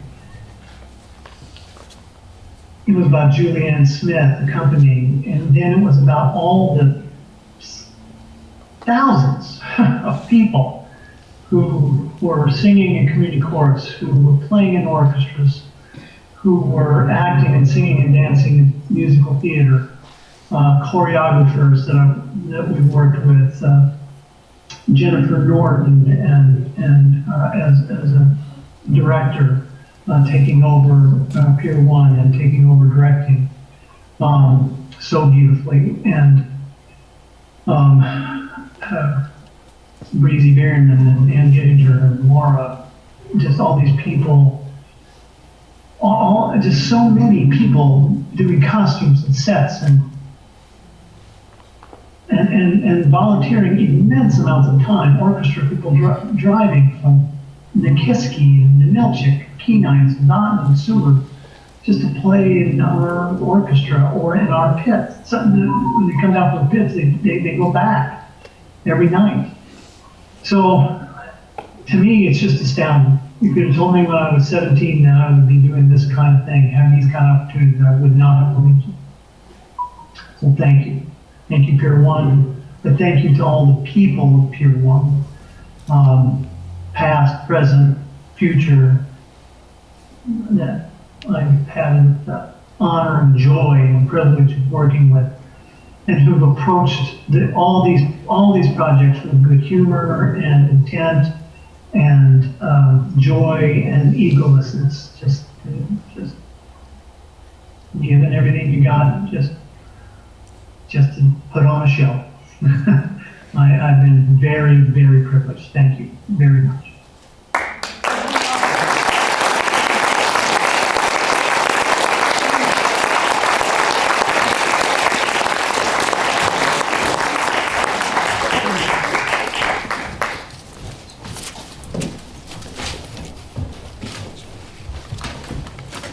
This is kind of cool. I got my own roadies.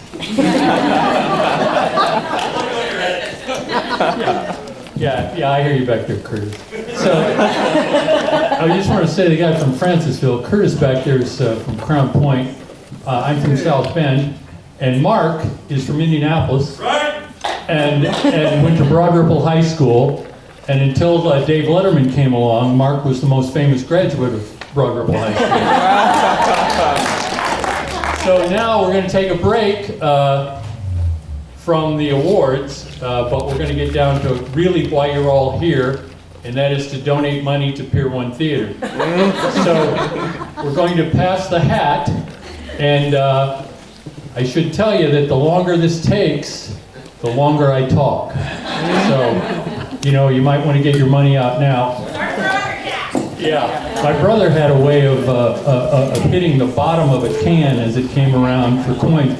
He could hold the can with one hand inside it and then hit it so it would cause the coins to make noise, and it would look like he actually put money in. But we are actually taping, so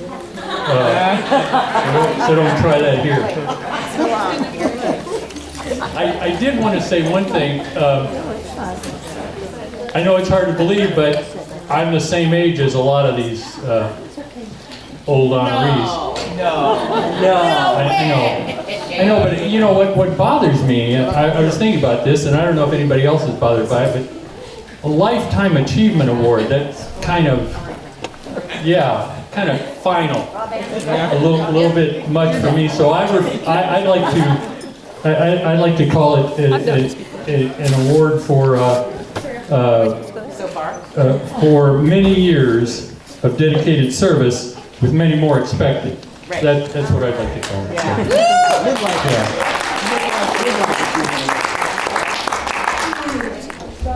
So I hope you put your money in before you go into the bathroom.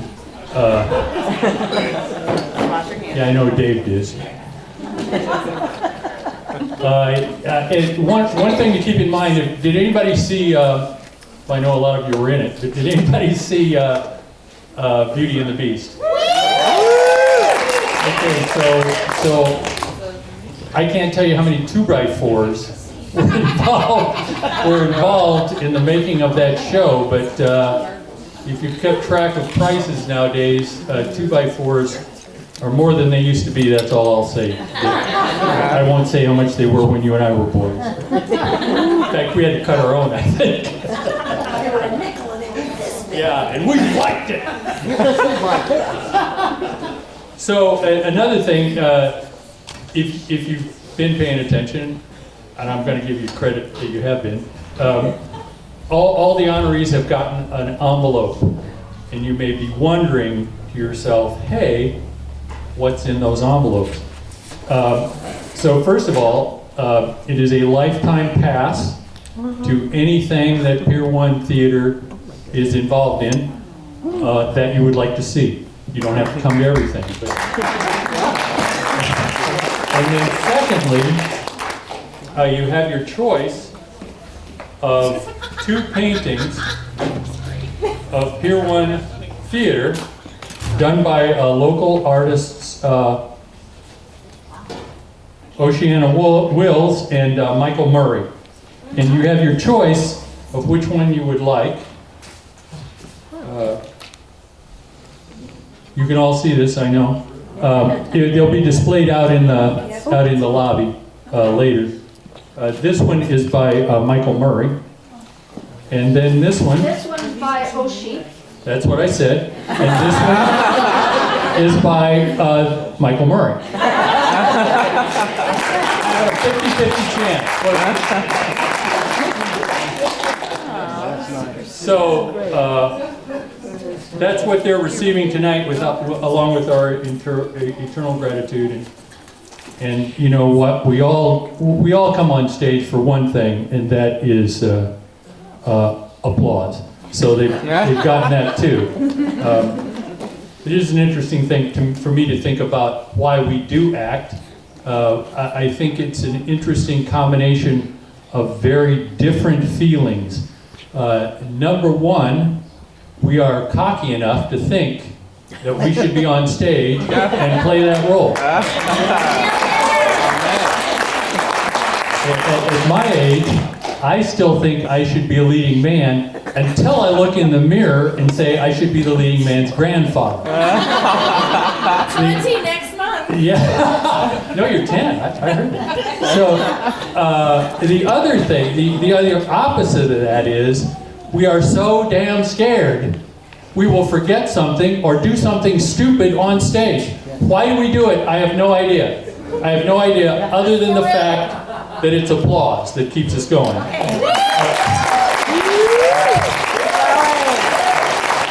So again, in that vein, without an audience, what would we do?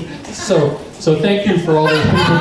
It's a tough crowd. All right, I get it. Have we raised enough money, Kathy? Please. Thank you. It is a tough crowd here tonight. Jake. So our next honoree is Ken Landfield, and Maynard Smith is his presentor.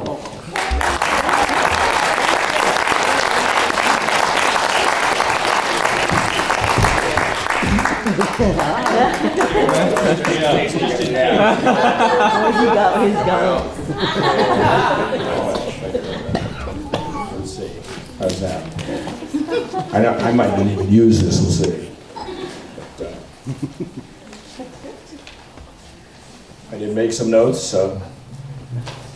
It seems to me that Pier One Theatre was conceived in love.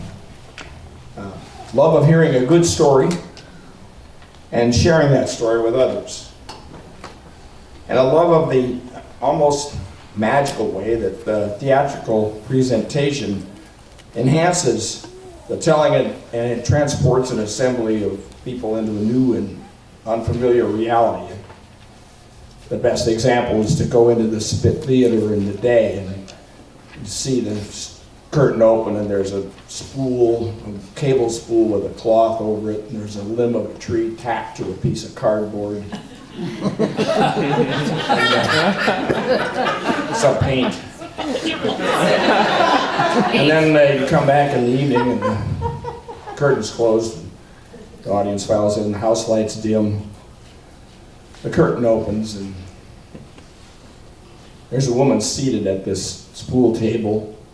She's wearing a beret. She's holding a glass of wine. And the audience goes, "We're in Paris." And it just happens. So that's what conceived the theater, but what sustains it and is sustaining it now is the joyful and communal, and I think it's been mentioned several times, the communal energy that is fostered in the telling of these stories, both in and between the producers, the performers, and the audience. There's great back and forth that we give and get. And nowhere is that more clearly evident than the nearly 40-year participation of our honoree here, Ken Landfield.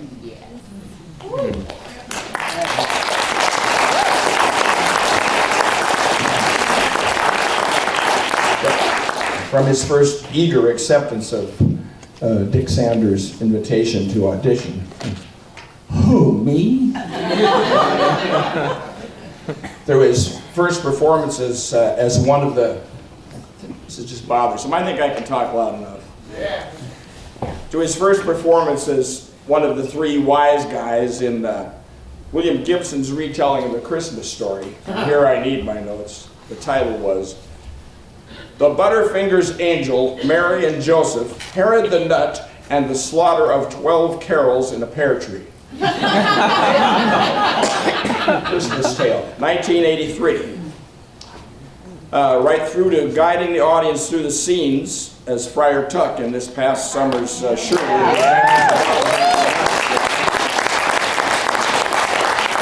Ken has willingly and with gusto embraced every facet of the Pier One experience. He's from one line offstage parts like in Vanities, one line offstage, 1984, through multi-character performances in Angry Housewives, he played 3 or 4 smaller roles, 1987, from featured supporting characters like Simon Stimson in Our Town, 1991, or Yeoman Woodson in Jugger's Reign, that was 93. The leading roles in The Drunkard, a 1987 production, or George in Moon Over Buffalo, 2001. Ken has consistently given his unstinting attention and focus to his performances, and to the support of his fellow actors, both on and off stage. He's proved his willing and adept at comedic roles like Manolo in The Odd Couple, the female version, 2007, where I got to play his younger brother. And as equally at portraying a tragic victim, like the Earl of Gloucester in King Lear, where I had the pleasure of directing him. Yeah. And I saw what will remain for me one of the greatest examples in my experience of an actor progressing in a role with each performance. I was really saddened to see that show end because he just blew me away the last performance there. So. And he's just as likely to turn up in the next musical you see, like he did in last month's Beauty and the Beast, or Frankenstein the musical in 2001. Yeah. And when under the able tutelage and gimlet directorial eye of Lynne Roff, he's even been seen to dance a little.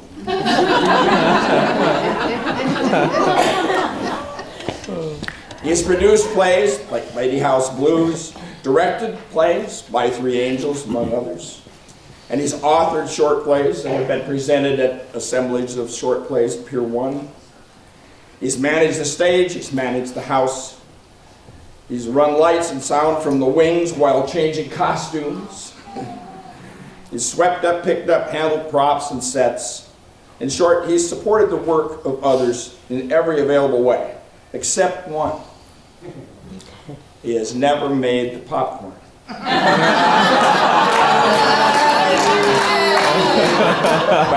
But for this omission, Ken, those of us who subsist mainly on theater leftovers are deeply grateful. So in my opinion, there is no higher compliment. There are others, but there's no higher compliment that can be given when speaking of an actor than to say, he is always on his marks. And that kind of dependable cooperation brings stability and assurance to the whole ensemble. And it lifts the energy of every scene. Just knowing that he'll be there when it's his time with his line ready. And I'm proud to have been offered the chance to present this award on behalf of Pier One Theatre to an actor who exemplifies that description in my mind. And it was always given so freely of his talent and his energy. And in his honor, Kurt Jackson. As a relative newcomer to the Pier One family, it is such a joy to be leaning on the cliche, standing on the shoulders of giants. I not only would like to salute Ken in his ability to deliver lines in his fashion, making the character his own, but also I wear before you an outfit bequeathed to me by Gary Thomas.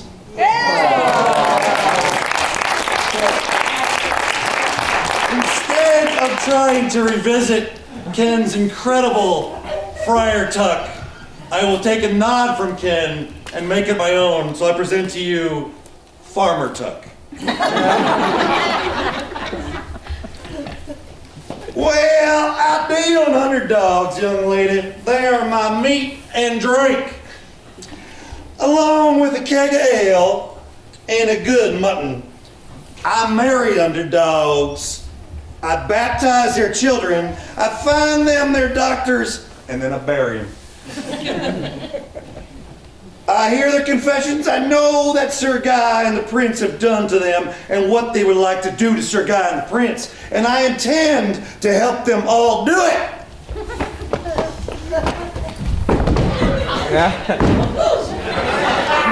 And I challenge any of you to stop me.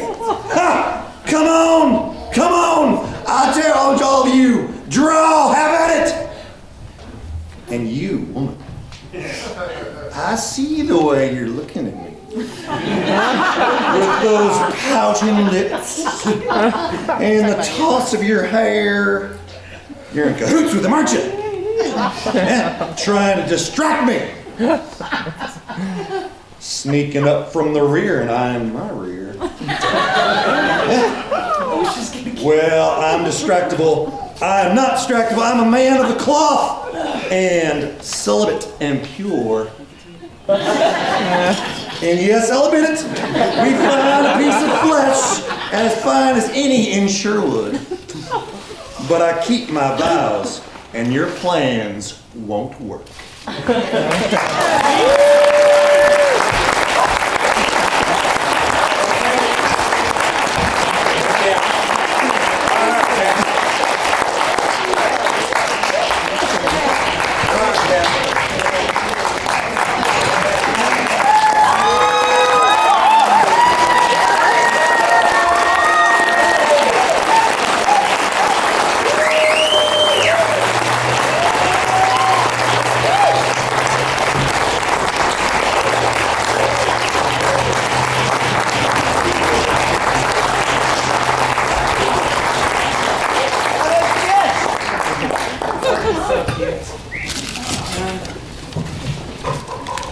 This is when I'm supposed to talk, huh? Jesus. Well, like Petersen used to say, I do have a few notes.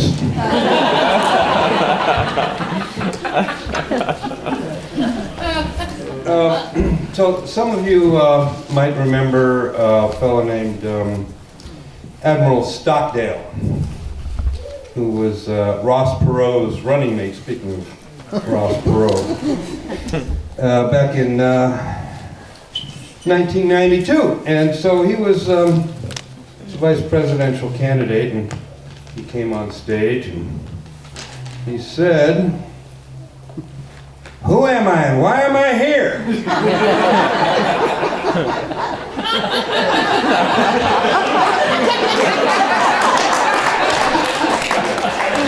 about the only line he's remembered for. Hi everyone, I'm Ken and I'm a thespian.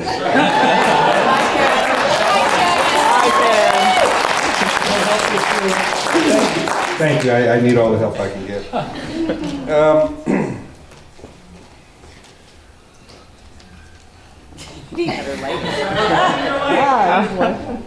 Give them a light and they'll follow it anywhere.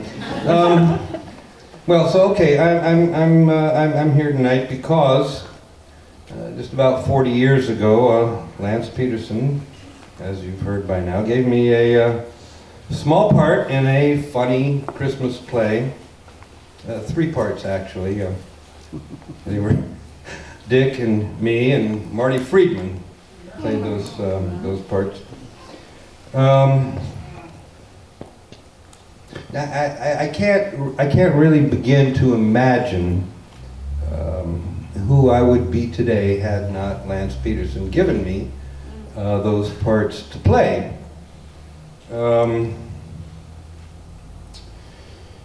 The nurturing, the growth, the encouragement, the development that I've been given by Pier One, the Pier One community, by its many talented actors, technicians, designers, directors, who've molded me into whoever it is that I am today.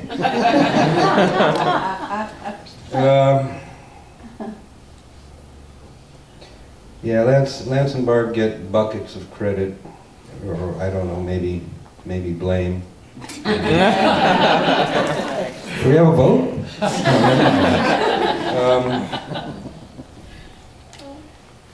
For trusting me and thinking that I could do things that I never would have thought possible, but there was actually a whole bunch of folks who've been kind enough to help me on this path. Far too many to list here. Of course, many of you are right here in the audience tonight. Well,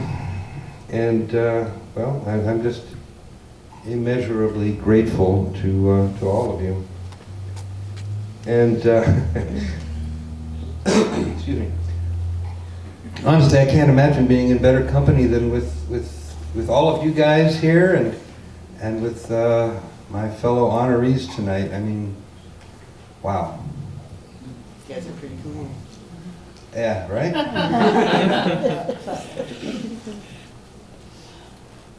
So, you know, I'm humbled, and I'm honored, and I'm grateful,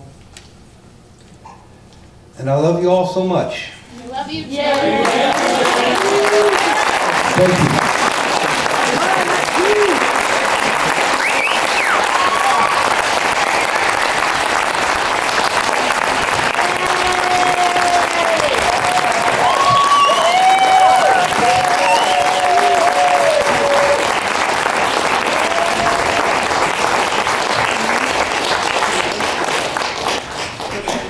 Well, thank you, Ken and Maynard.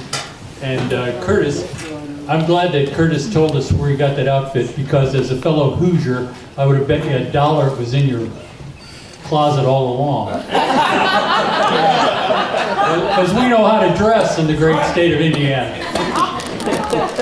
Our next... Obviously. Okay. Our next honoree is Peter Norton, and to present to Peter, Val Shepard.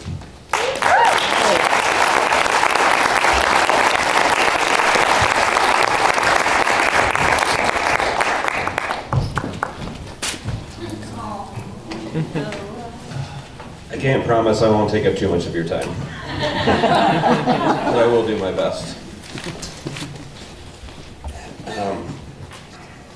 To paraphrase the opening of Goodfellas, as far back as I can remember, I've always wanted to be an actor. And thanks to Pier One Theatre, I feel like I've had a pretty successful run so far in that field. Their summer youth theater camps are always the highlights of my year. The occasional productions I was lucky enough to be a part in around the same time always stick out in my head very, very distinctly. And the past 10 plus years have been a veritable cornucopia of incredible opportunities, both as an actor and a director, that I'm all incredibly grateful for. Many of which involving so many of you here in the audience, including many of the fellow honorees tonight. But more than anything, what I'm most grateful for are the opportunities I've had to share the stage with the recipient of the award I'm here to present. For me, Peter Norton has always been there. Amidst the ever-changing sea of faces in the landscape of Pier One, Peter was always the one who stood out to me as the actor I always recognized in my young days when my folks would take me to the theater, and the one who would always make me excited whenever he showed up. And frankly, how could that not be the case? His presence on the stage is just very completely unmistakable. His deep, resonant voice with that wry smile and that, hearty laugh of all his always distinct and recognizable. And his performances were just never anything short of captivating, and they still are. While my memories of Pier One in that period of time all seem to meld together, he was always the highlight of any show I watched, and that has very much carried over into the present day. Peter's debut with Pier One was in 1981 as the rather small role of Dick Wilkins in Scrooge under the direction of Lance Petersen and Bob Richardson.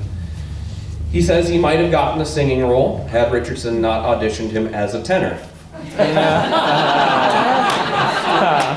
But thankfully, that wouldn't be the case. That was a mistake that was repeated the next time they collaborated. Regardless, it would be the first of many, many more performances to come, and while listing all of them here would certainly save me the trouble of having to write creatively, I'll just instead list, some highlights, which is admittedly still a pretty significant list, so I hope you all have gone to the bathroom. I know you have, Dick. Martin Vanderhoff and You Can't Take It With You, both 1982 and 1997. Arvide Abernathy and Guys and Dolls, 1983. Creon and Antigone, 1984. Van Helsing and Dracula, 1985. Don Quixote and Man of La Mancha, 1986. Moira Cribbs and The Drunkard, both 1987 and 2017. Claudius in Rosencrantz and Guildenstern Are Dead, both 1989 and 2016. Roy Calder in 59 Pink Thunderbird, 1992. Boogie in Juggler's Reign, 1993. Graham Scott in Creatures in a Mystical Light, 1995. Henry Saunders in Lend Me a Tenor, 1997. The title role in Tartuffe in 2000. Eric, the guitar player in the Electric Rolaids Antacid Test, both 2003 and 2004. The title role in King Lear, 2006. Mr. Mushnick in Little Shop of Horrors, 2011. Walter Griffin in Up, 2013. Oscar Madison in The Odd Couple and Javert in Les Miserables, 2014. The MC in Chicago and Pontius Pilate in Jesus Christ Superstar, 2017. Anton Tucker in Home Games and King Arthur in Spamalot, 2018. Leonardo in Much Ado About Nothing, 2019, and most recently, in 2022, Prince John in Sherwood, The Adventures of Robin Hood, and Cogsworth in Disney's Beauty and the Beast, and so on.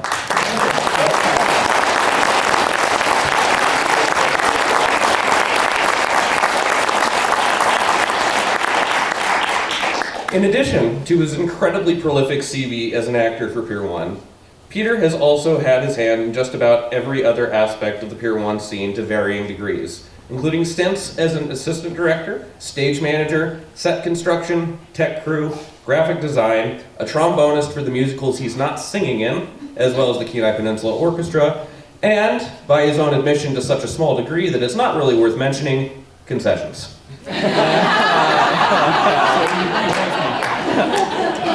Just don't ask him to dance. My performance history with Peter began in 2012 in a production of Tennessee Williams' The Night of the Iguana. I was incredibly nervous doing that show for a variety of reasons, but for as intimidating an experience as it was, I was put very much at ease by having some stalwarts of Pier One Theatre in the cast alongside me. including the late Nancy Chastain, fellow award recipient tonight Ken Landfield, and of course Peter. Although my interactions on stage with Peter were mostly limited to him looming over me and menacingly and playfully slapping my cheek as I was tied up in a hammock, I'll never forget the moment we shared after the curtain closed on our final night. As I was giving out hugs to everyone within range, Peter and I happened to cross paths, and all he had to say to me in the middle of our hug was, "You were magnificent." And it's something I've held on to ever since. And every time I start to doubt my abilities as an actor, I remind myself, well, Peter really liked that one performance I did 10 years ago.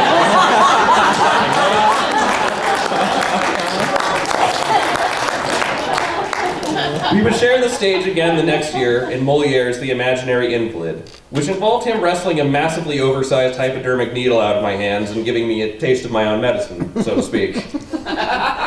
But the following year, 2014, was a rather prolific year of collaboration between the two of us. Not only did we share the stage in The Odd Couple, along with Ken, Dick, who was directed by Lance, and when Ken couldn't participate, Lance also took the stage in that show. Quite the experience, I'll say that much. We were in The Odd Couple together and Les Mis, but he was also in the second play I ever directed, which was Jerome Bixby's The Man from Earth. I was truly humbled and smitten to have him involved, and it was on this show that I got to know him better, and to understand both his personality and his method. He's warm and inviting to everyone involved, and he has that very devious penchant for punnery that I'm sure all of you are probably familiar with if you've shared the stage with him. And Peter is just about the greatest asset a director can have as part of their show. He truly knows how to get the job done, and he has such natural instincts as a performer that seeing him pull together a character is akin to watching a wizard perform alchemy. We've acted together multiple times since then, and I once again had the privilege of directing him this year in Sherwood. At one point during that show, as we were heading out for the night, he came up to me and said in a giddy, almost childlike tone, "I'm having so much fun." Which is, to me, the highest compliment I can get from an actor, and I'm directing, and it truly meant the world and more coming from him. And I don't know what challenge Peter will take on next, but I have no doubt that no matter what he does, it'll be just as captivating and affecting and full of tons of pun. I'm used for him, but it will be just as affecting as everything he's done preceding it. Peter Norton is somebody that I am honored to call an acting collaborator, a mentor, a member of 2 separate casts that I've directed, and a friend. And it is truly my very great privilege to present this Pier One Theatre Lifetime Achievement Award to him tonight. Thank you.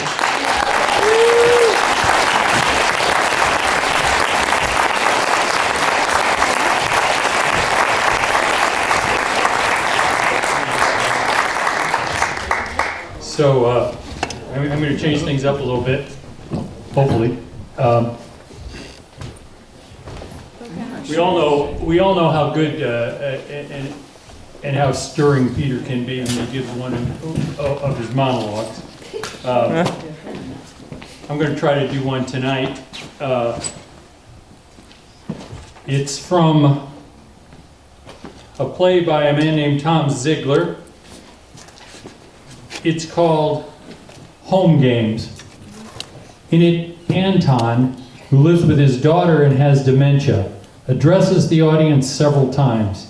He believes he is a player for the New York Yankees.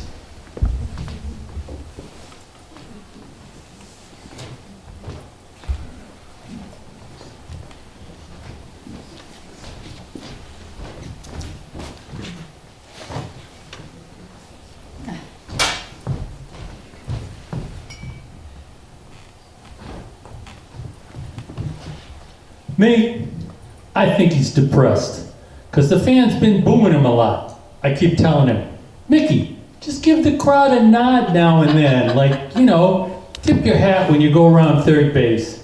What does he know? He's from Oklahoma. Only crowd he ever seen. They don't boo, they moo. I've been upstairs talking to management. Yeah, my wife May, she told me this morning I should go in and complain. I told George Weiss, I said, Mr. Weiss, May wants to know how come I don't ever get a chance to play. I mean, for God's sake, we're ahead 2-0. We got this series sewed up.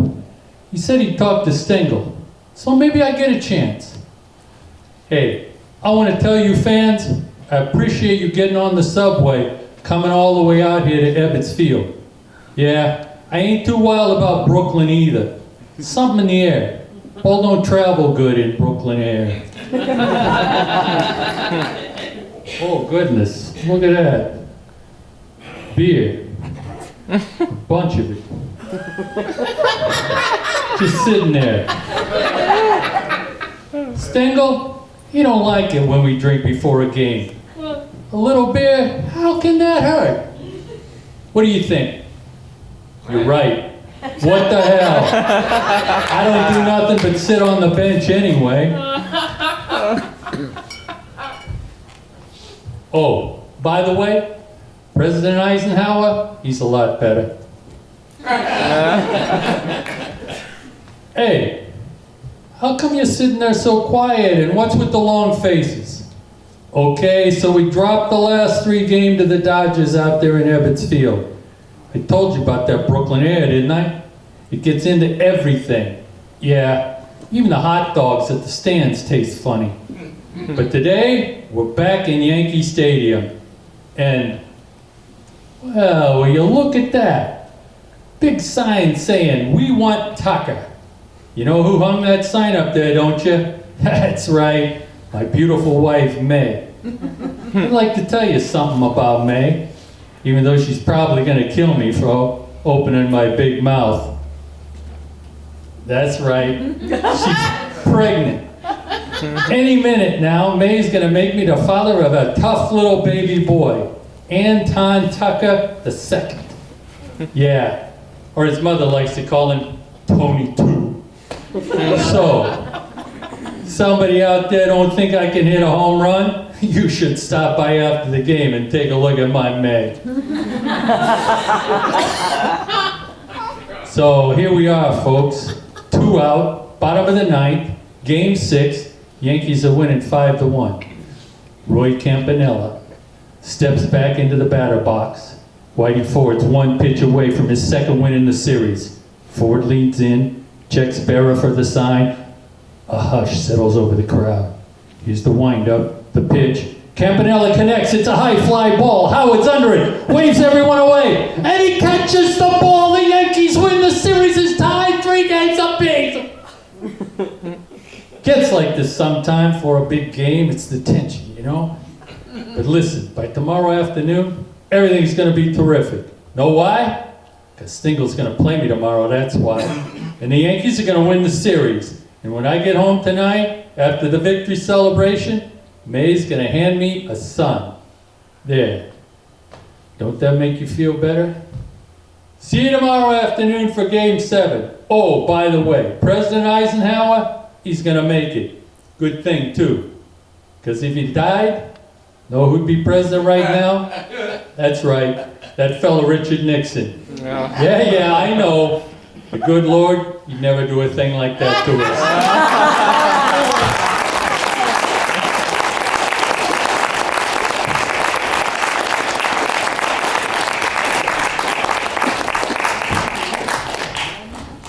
Peter, get up here, why don't you?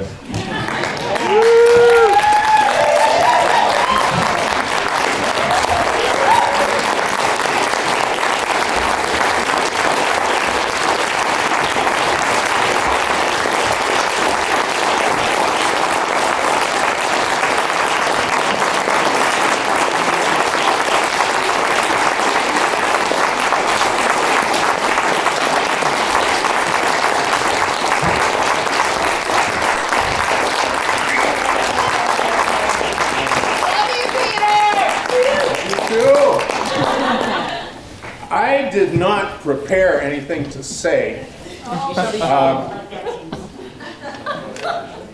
One of the reasons for that is I'm not really sure what this is all about.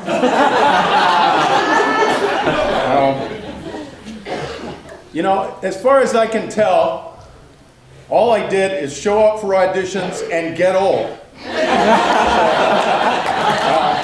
Beautifully. Yeah, thank you. You know, a lot has been said which pretty well covers the territory tonight. It's about the people, man. Everybody, I've shared the stage with most of you. Just about everybody who's been up here tonight. And it's been wonderful, and I hope we're not done yet. I'm going to call that it. Thank you so much.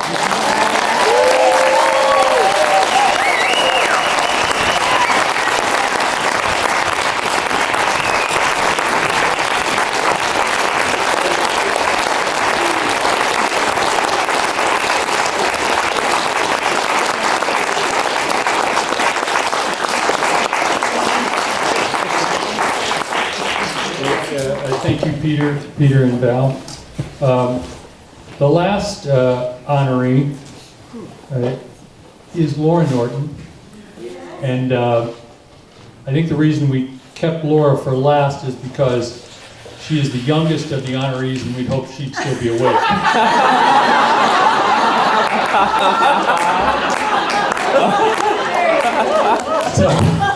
So our presenter for the last honor is Jessie Devon.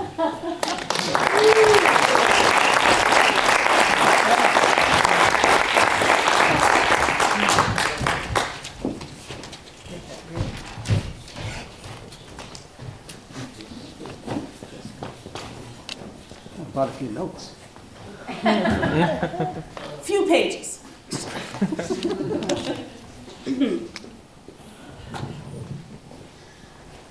Laura Norton.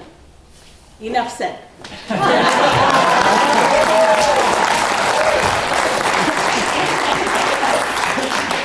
No. In all honesty, my name is Jessie Dabney. Some of you may know me. No? Yeah! Okay, I mean, I'm not receiving a Lifetime Achievement Award, so, but Laura Norton is. I'm not really sure how I will be able to present about Laura in the short time frame of about 5 minutes. I feel as if I'm going to have to speak at lightning fast speed, like they do when they describe side effects of prescription medications. If you experience any symptoms of lethargy and unnatural desire to receive applause, feelings of grandeur, the desire to kick the first chair violinist out of their seat, an overwhelming urge to serve your community, or diarrhea, please contact Laura. But seriously, Laura Norton is a woman who has worn many hats. Those hats could switch quickly throughout even a single day.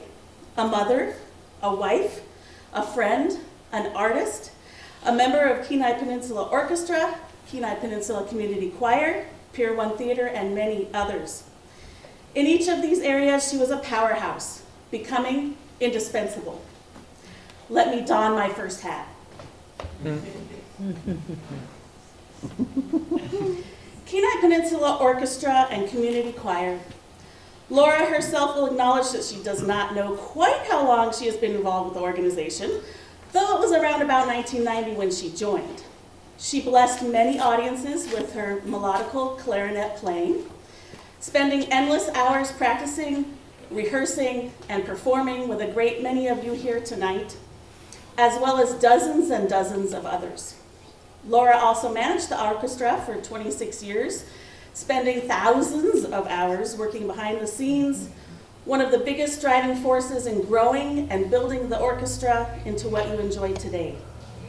She also spent several years as the president, and she takes pride in the work she put in to help create our wonderfully incredible community orchestra, a group of dedicated and talented musicians who love the orchestral community that has been built.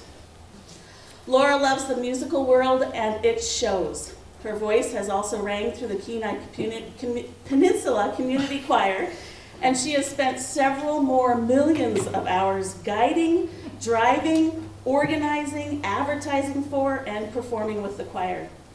In addition to many other behind-the-scenes duties and endless volunteer hours to help provide our communities and many others, with beautiful and powerful performances. Some of those have been shared around the world, sharing their voices with audiences in other countries, performing in centuries-old cathedrals, and using precious time to get to know the cultures of other communities. One of Laura's favorite community choir pieces that she performed in was the Brahms Requiem, a beautiful and powerful piece.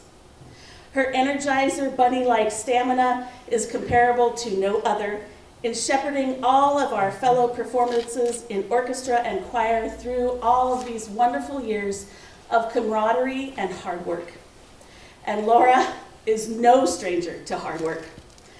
As almost all of us here have seen or experienced, Laura has a tremendous drive to help, whether it be to stay up to all hours of the night and put together mailings, stuff envelopes, stuff programs, make phone calls, organize travel, housing meals, put up risers, take them down, place instruments, transport instruments, store and organize uniforms, take measurements for said uniforms, coordinate guest conductors, work closely with the directors to plan and organize a peninsula and sometimes statewide, countrywide, or worldwide performance.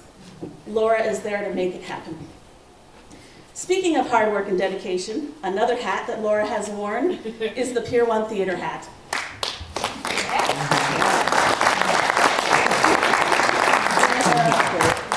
Laura's first introduction to Pier One was in 1981. The cast and crew of Scrooge were in need of a clarinet player for the pit. Little did Laura, or Pier One Theatre, know what that first step through the Laurel and Hardy doors would mean. Yeah, I know they weren't there then, but it sounded good. As with the orchestra and choir, Laura has been part of the Pier One growth journey and body. She has been a right-hand woman, a strong backbone for the theater, a brain behind many of the ideas, transformations, and plans for the group. She has been the eyes and ears behind the stage, helping to create hundreds of fabulous and enriching productions for our community. She has been the hands painting signs and the theater itself, building sets, selling tickets, helping actors with costume changes, catching actors as they fling themselves into the wings, and catching furniture as it does the same. She has been the wrists diligently turning the cogs of the organization. She has been the elbow grease behind the cranking out of sets, maintenance of the stage, and setting up and replacing of theater seats. She has been the shoulders for many to lean on and to cry on throughout the years of toils and success. She has been the one to stomach many a long night of work to make sure a show can be its greatest success. She has been the legs that have walked 1,000,000 miles across the theater and stage floors, hauling a lifetime's worth of equipment and stage props. She has been the feet that have pounded the pavement, recruiting volunteers, distributing flyers and posters, delivering mailings to the post office, and an endless number of other things that needed to be done. And if something needed to be done, Laura made sure it happened, or found someone to make sure that it happened. Theater is an endless list of, or there is an endless list of things that Laura has done at Pier One. Office work, scheduling, concessions, backstage counselor, and or crew stage, hand stage, lights, stage manager, bat in the belfry. But the one thing she will admit she has not done is danced. Now we know what to get her to do her next. Laura became a trustee of Pier One in 2005 and also served as the acting president for quite some time after Lance and Barb retired. Some of Laura's favorite moments with Pier One were playing Christmas carols as a prelude on her recorder and Gary throwing grapes at her as Herod the Nut. Playing her clarinet in The Man of La Mancha was another one of her favorites. The clarinet was an important part of the production's score, and it was quite meaningful and fun for her to play while Peter sang. Yeah. Laura has directed for Pier One Theaters as well, and she was quite proud of her decision to use real people as the trees and the drunkard. And she truly enjoyed working backstage and doing lights for Lynne's dance performances because of Lynne's creative genius. One of the hats I remember her wearing as well is the youth theater and high school musical chapeau. She worked hard to help provide a wonderfully enriching experience for so many children throughout the community. Her contribution to help the youth have an opportunity to express themselves in so many different ways is priceless. She helped to nourish lovers of music, theater, and life. Many of us are here tonight. There truly is so much more that could be said about Laura and her contributions to the Pier One family and local community. Many of you share your own stories and experiences with her, and we could spend all night sharing them. However, again, my stage time has been limited. Laura Norton has one of the biggest, most genuine, full of life laughs. She also gives world-famous bear hugs. Make sure to share one with her. You will not regret it. But before I conclude, I have one request. And this is audience participation, so please pay attention. Please, those of you who have worked with Laura in the Kenai Peninsula Orchestra, please raise your hands. Keep them up. Those of you who have worked with Laura in the choir, please raise your hands. Please keep your hands up. Now, please, those of you who have worked with her at Pier One and Youth Theater, raise your hands. Excellent. And those of you that have worked with her for high school musicals, please raise your hand. Keep your hands up. Excellent. Very good. Several hands. He's got to use more than two. And finally, those of you that have been impacted by Laura, please raise your hands.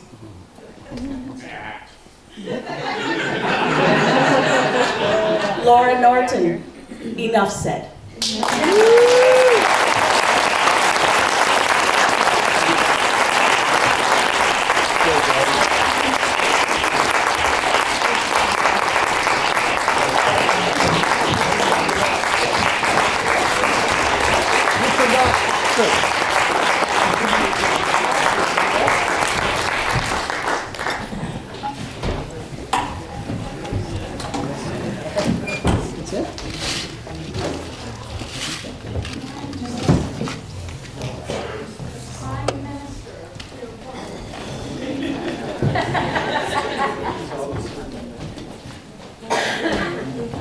I promise you it's going to take longer to set this up than it is for you to watch it.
Is anybody here still here?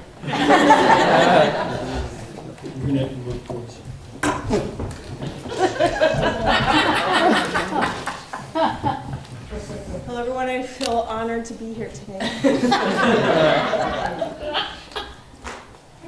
Very special to me. Oh. Hello? Hello? Laura? Oh, yeah, this is Laura. Hey, we need somebody to sing in the choir next week. Can you do it? Oh, yeah. Yeah, I can do that. Yeah. Hey, Laura? Yeah, I'm here. Hey, can you direct the show next week? Oh, yeah. Yeah, I can do that.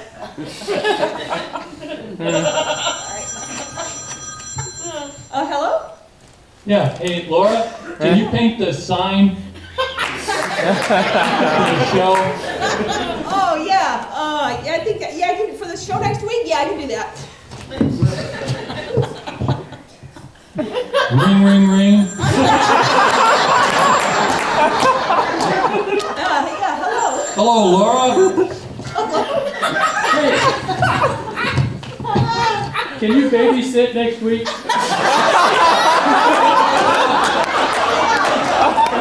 yeah. With the show going on, yeah, you bet. Laura, can you be the stage manager? Oh, yeah. A little early on that one. Hey, ring, ring. Hello? Laura, can you play the clarinet in the show? Oh, yeah. This is one next week? Yeah. Laura, Yeah. can you build some sets? Oh, yeah. For the show next week?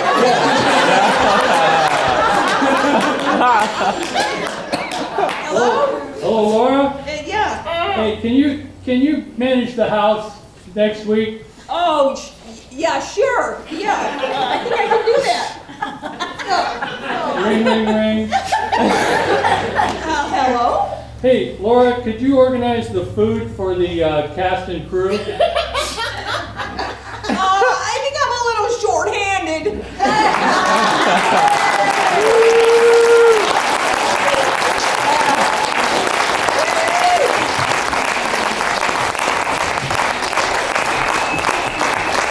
That actually went exactly as written. Miss Laura Norton, can you please join us on the stage?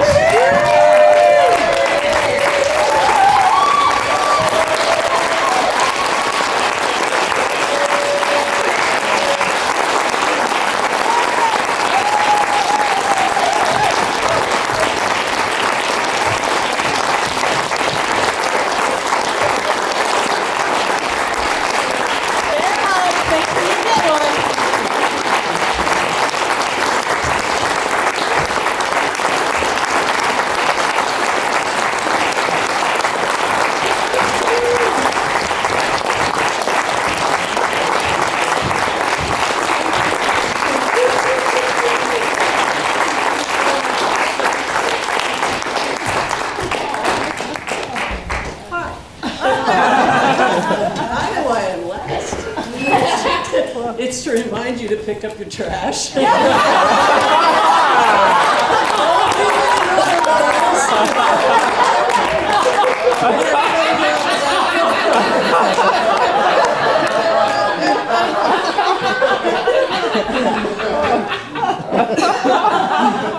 I truly don't have anything else to say.